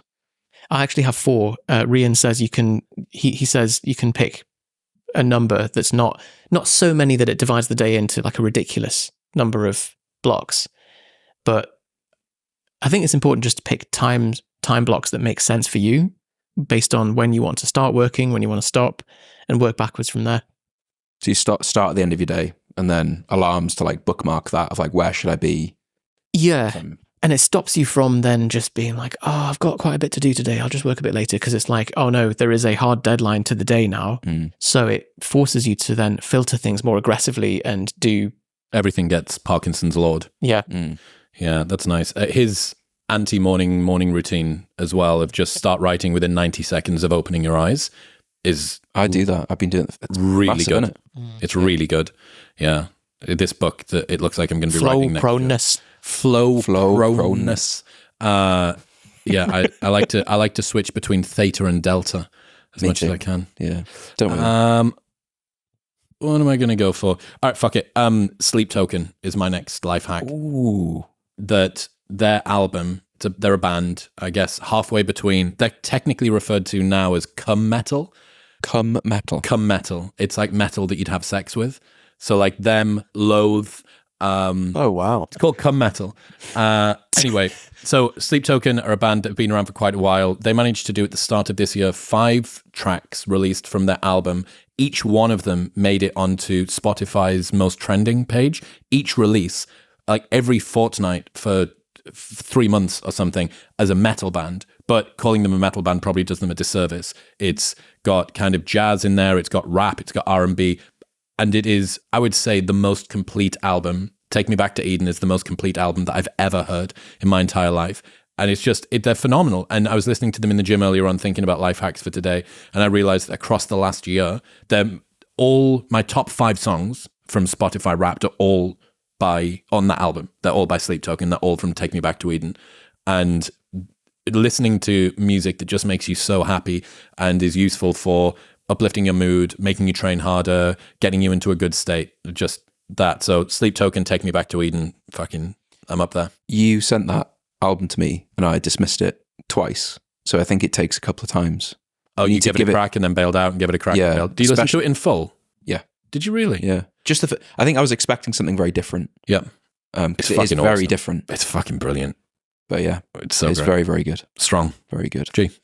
My one. So, this is one that everybody knows about, but not to the level I think I'm going to suggest. So, me and ChatGPT have developed quite an interesting relationship, to say the least. But basically, what ChatGPT has unlocked, which I don't think most people have realized yet, is you can basically go to like level 1 of every single video game. So, what I mean by that is, I won't lie, there'll be things that people would speak about who are a lot smarter than me.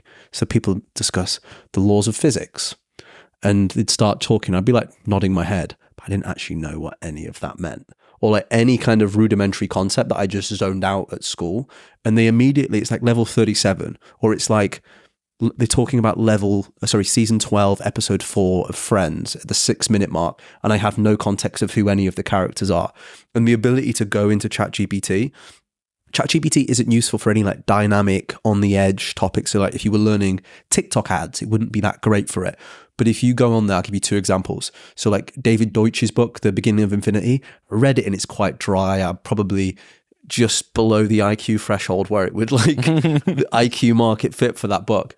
And what I would do is I prompt ChatGPT and I go, okay, I want to know the 10 most important concepts from this book, one by one, and do not move on until I say I understand. And I will just sit there. It prints the first one, and I go, I don't get that word there, and I don't get what you mean by that. And then it just prints something else out, and I go, okay, explain like a smart 10-year-old. And you get to the bottom of the basement, and you go, I get it. Whereas in the book, you'll be getting it, and then they'll say a concept that you don't fully understand, and then he moves on, and then that concept is like the foundation for all these other stuff, and you just check out.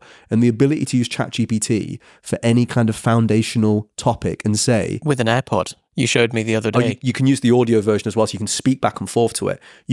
You look at it and you go, I can understand anything. Nothing is too intimidating if I use ChatGPT correctly. So there's no such thing as not knowing something. It's just not prompting ChatGPT to the level and the personalization it can have. Because I think that's the fundamental thing where the education system breaks is, I think Naval spoke about it, but you'll be understanding, then you're off one day, you come back in and you didn't get that bit of algebra, and they keep going on and on and on.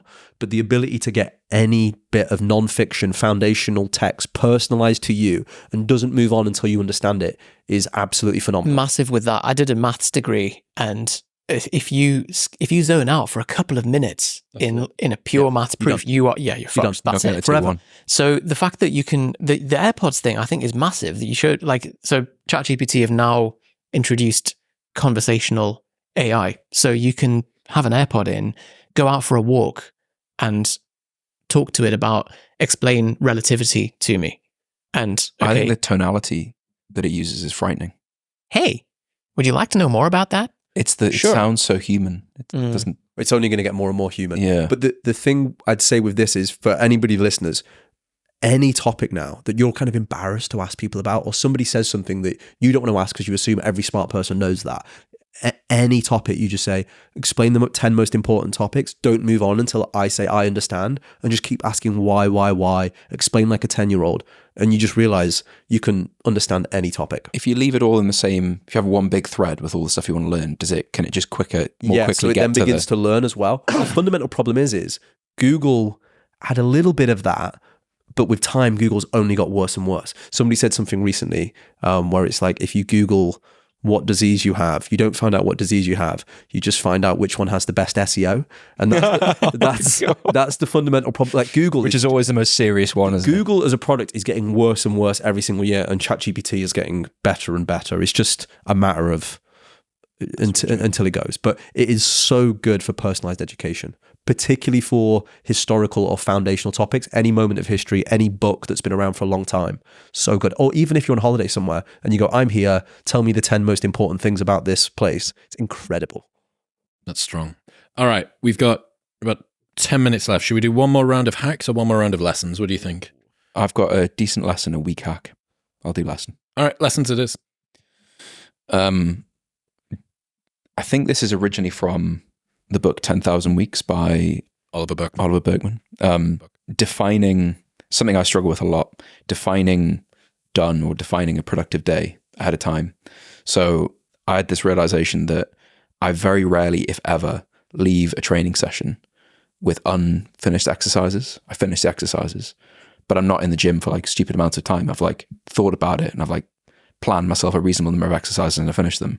But I almost always end a day with incomplete tasks. So I like look at my to-do list, and then you finish the day feeling unsatisfied. Yeah. So just slightly under-egging. It's as simple as it is, just slightly under-egging how many things you're going to do in a day.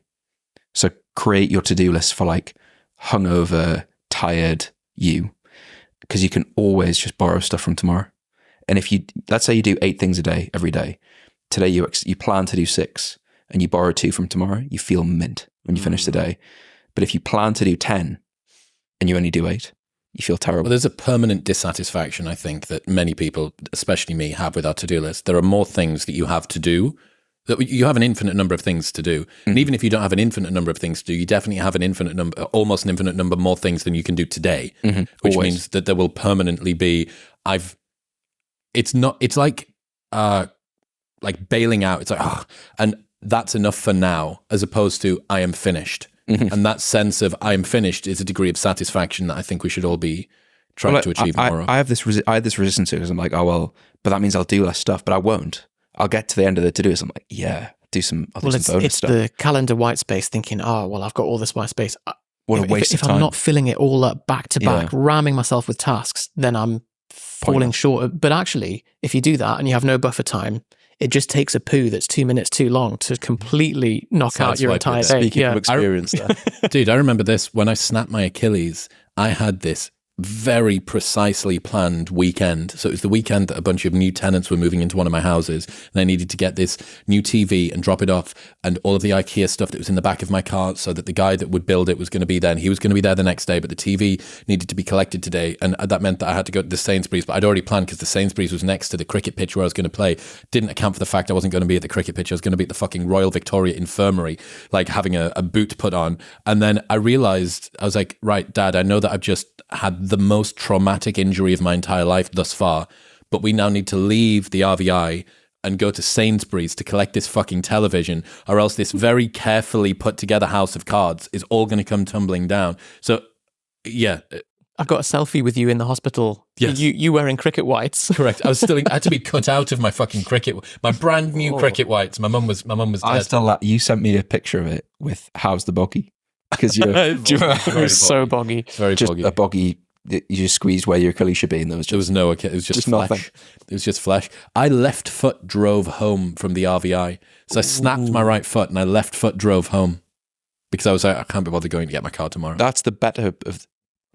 Which is the variation where you overpress the brake? Left foot drove home. Bro, accelerator and brake. This is where Life Hacks episode 1 has. Buy an automatic car. Yeah. Yeah. You're the real winner here. I did it, Say that in a manual. Wow. Yeah, that's impossible. That's game over. All right. Yeah, that's good. I like that. It's just one thing, like tactically, how do you do that? Like, what does that look like on TickTick? So you'll learn in your private one-to-one, but I generally will like stack the morning and then leave white space in the afternoon, because the morning stuff always takes longer than you think. And then I almost always end up with a little bit of extra time at the end of the day, and you can just tick off a few bonus things. And if you leave with nothing, if you finish today with nothing in your TickTick, it feels great. That's nice. It's like that. That's like a couple of £100 a day in happiness, I think, every day. Seth. So I've got a mini lesson from you and a mini lesson from you. None from me? Well, we've kind of collabed on our lessons today, but You don't have to try and make him feel more important tried, to your didn't he? lessons than you are. so I learned a lot from George visiting him a couple of weeks ago.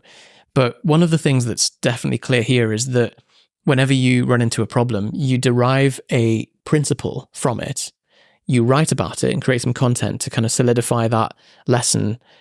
And you fail fast with figuring out, like, how can I stress test this problem? So the Midwit thing works very well.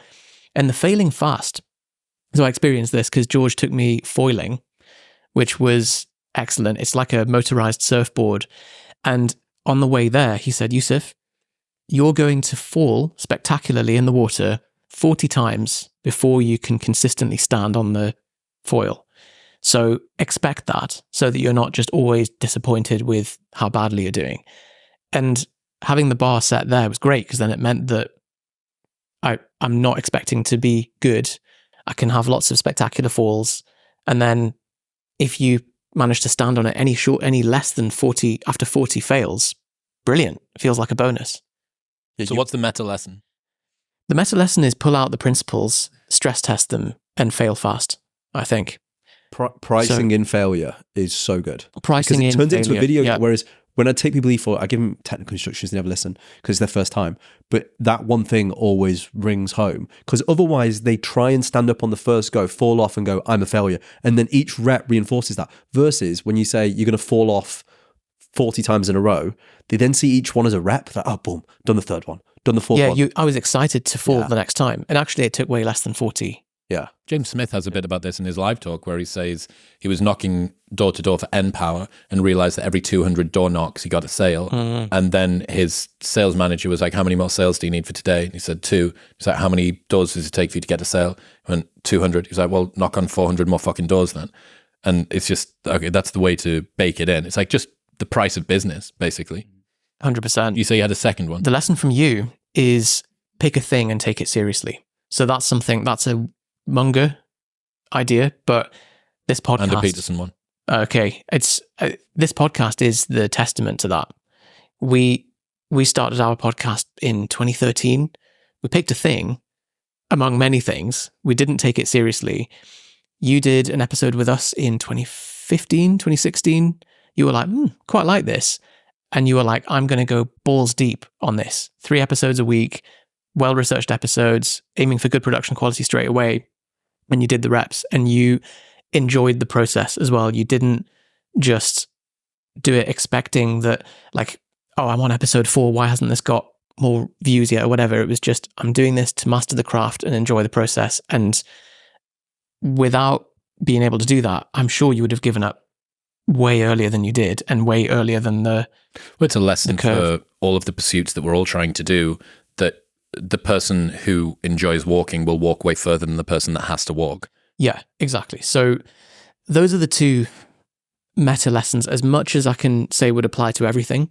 What's difficult is giving a prescription without a diagnosis. And I think this is the problem with content in general, that without doing that, you're kind of scattergunning stuff, you're shotgunning stuff, because obviously in medicine, to use that analogy, you always have a patient in the room with a symptom, a guiding principle, and you do history, examination, investigation, diagnosis, treatment. And if you shuffle those steps around, you're going to have a really low hit rate. So the broader principles are as good as we can get. And then the fastest way to make faster progress is to work with someone to diagnose what is my bottleneck right now and how can I then fix that. All right, I think I'm going to do one hack and one lesson quickly, because I can do that. Hack is Kindle released this year their largest, most expensive Kindle yet, which is the Kindle Scribe, which has got a pen that comes with it. And it's all advertised as, and you can use this, it'll replace your paper. It's kind of trying to compete with the Remarkable. It doesn't have the features of a Remarkable. Like it doesn't have a folio keyboard fold out thing. It's not as advanced as that. And like, how many times are you thinking, oh, do you know, I really wish that I could like hand write a note right now. They're also trying to say, well, you can hand annotate books, but you can't write on the margins or write on the words. You have to highlight, tag a note, and then within the note, that gives you an area that you can write. So for the writing area stuff, it's kind of bollocks. It's also, if you haven't got a Paperwhite or an Oasis yet and still found yourself wanting more Kindle, it's not enough. That being said, it is probably in terms of screen area, maybe even bigger than an A4 piece of paper. So you fit a ton of text. And I didn't realize how enjoyable reading long pages of text is rather than moving through pages a lot. Each time that I move a page, there's a non-zero chance that I'm going to be like, ugh, I'm at the top of another page here.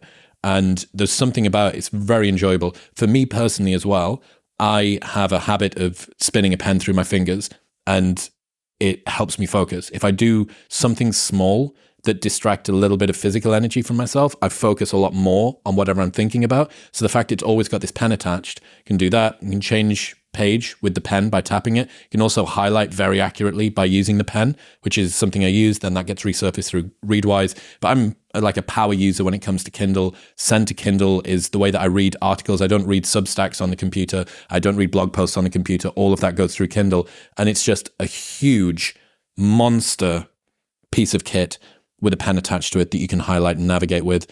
And that's very enjoyable, super bright. Is it like an e-ink screen or is it like a... Same. It's not like an iPad. You can do like the flux setting as well. So for... You can go super warm. Right. Yeah, going super warm. I'm not at the 90-day mark for it yet, so I can't You want to comment too Scribe? much. But it is...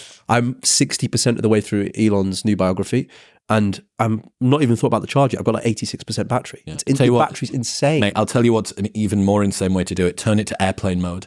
Turn a Kindle to airplane mode, and it's infinite. goes. It's an infinite fucking energy machine. It's crazy. And then just a quick lesson, which is from Morgan Housel: your expectations define your happiness more than your circumstances. If you presume that happiness is what you want minus what you have, like a lot of billionaires are broke. And that meta lesson of you can try and dial down your expectations, which is kind of hard. We're all type A people that want to achieve a lot and not leave it on the table. But always just looking for that reframe of, look, why am I even bothered about chasing this particular thing? Is it just because I once saw this guy that I used to go to whatever with, or that I used to know from this thing, who's just done X or Y or Z, or they're in the Seychelles, or he's got a Ferrari, or like all of that bullshit just comes back to like every time that you decide to bring a desire into your life, see it as it's like a Klarna payment on happiness. It's like, if I decide to bring this in, I'm withdrawing from an overdraft and I'm going to have to repay that at some point. Like really, really carefully scrutinize desires and expectations because they're delays on happiness. A great meme for that is like net reality. Same way you have net profit, like reality minus expectation, net reality. Like if someone has an incredible reality, but their expectations are greater, they're at a minus EBITDA. Yeah, that's in terms of it. Something you skimmed over with consuming content mindfully was that you have a read later app, whatever that is, and you're only allowed to read from that app. So it stops you from reactively just reading an article in one of the 20 tabs you've got open. And instead, it has to go through your established system. Yeah, by doing that as well, the send to Kindle thing, it makes you very mindful. It's like, do I want this on my Kindle library page? Do I really want this on there? Ugh, probably not. And there's always more stuff to read than time to read it in. So triaging what you have to read. Send to Kindle plus Scribe plus pen spinning plus massive battery time and big screen. Fucking turbo. I have to say, I also bought another Oasis. So I now have Kindle next to my bed and I have a Kindle downstairs. So I have two Kindle devices. I found that moving them between the two, I would get into bed and I'm like, oh, it's downstairs. Guess what? I'm not reading now. Like, I'll watch Netflix or I'll whatever. And the same vice versa for a morning routine. I'm like, oh, it's still upstairs. Yeah, I'll just skip reading today. It's like things in places. I think just one final thing on the expectations thing, that like the TED talk where paradox of choice is Barry Schwartz. Yeah. Is it his TED talk? Yeah. I think he talks about like the key to happiness is low expectations. And I've always struggled with that, with actioning that.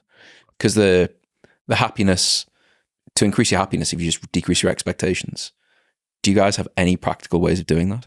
Be careful about what desires you let into your life. Like, expectations are always going to be high for what you want, but there's ways that you can tune that up. I could definitely make your expectations higher. It's the inversion thing.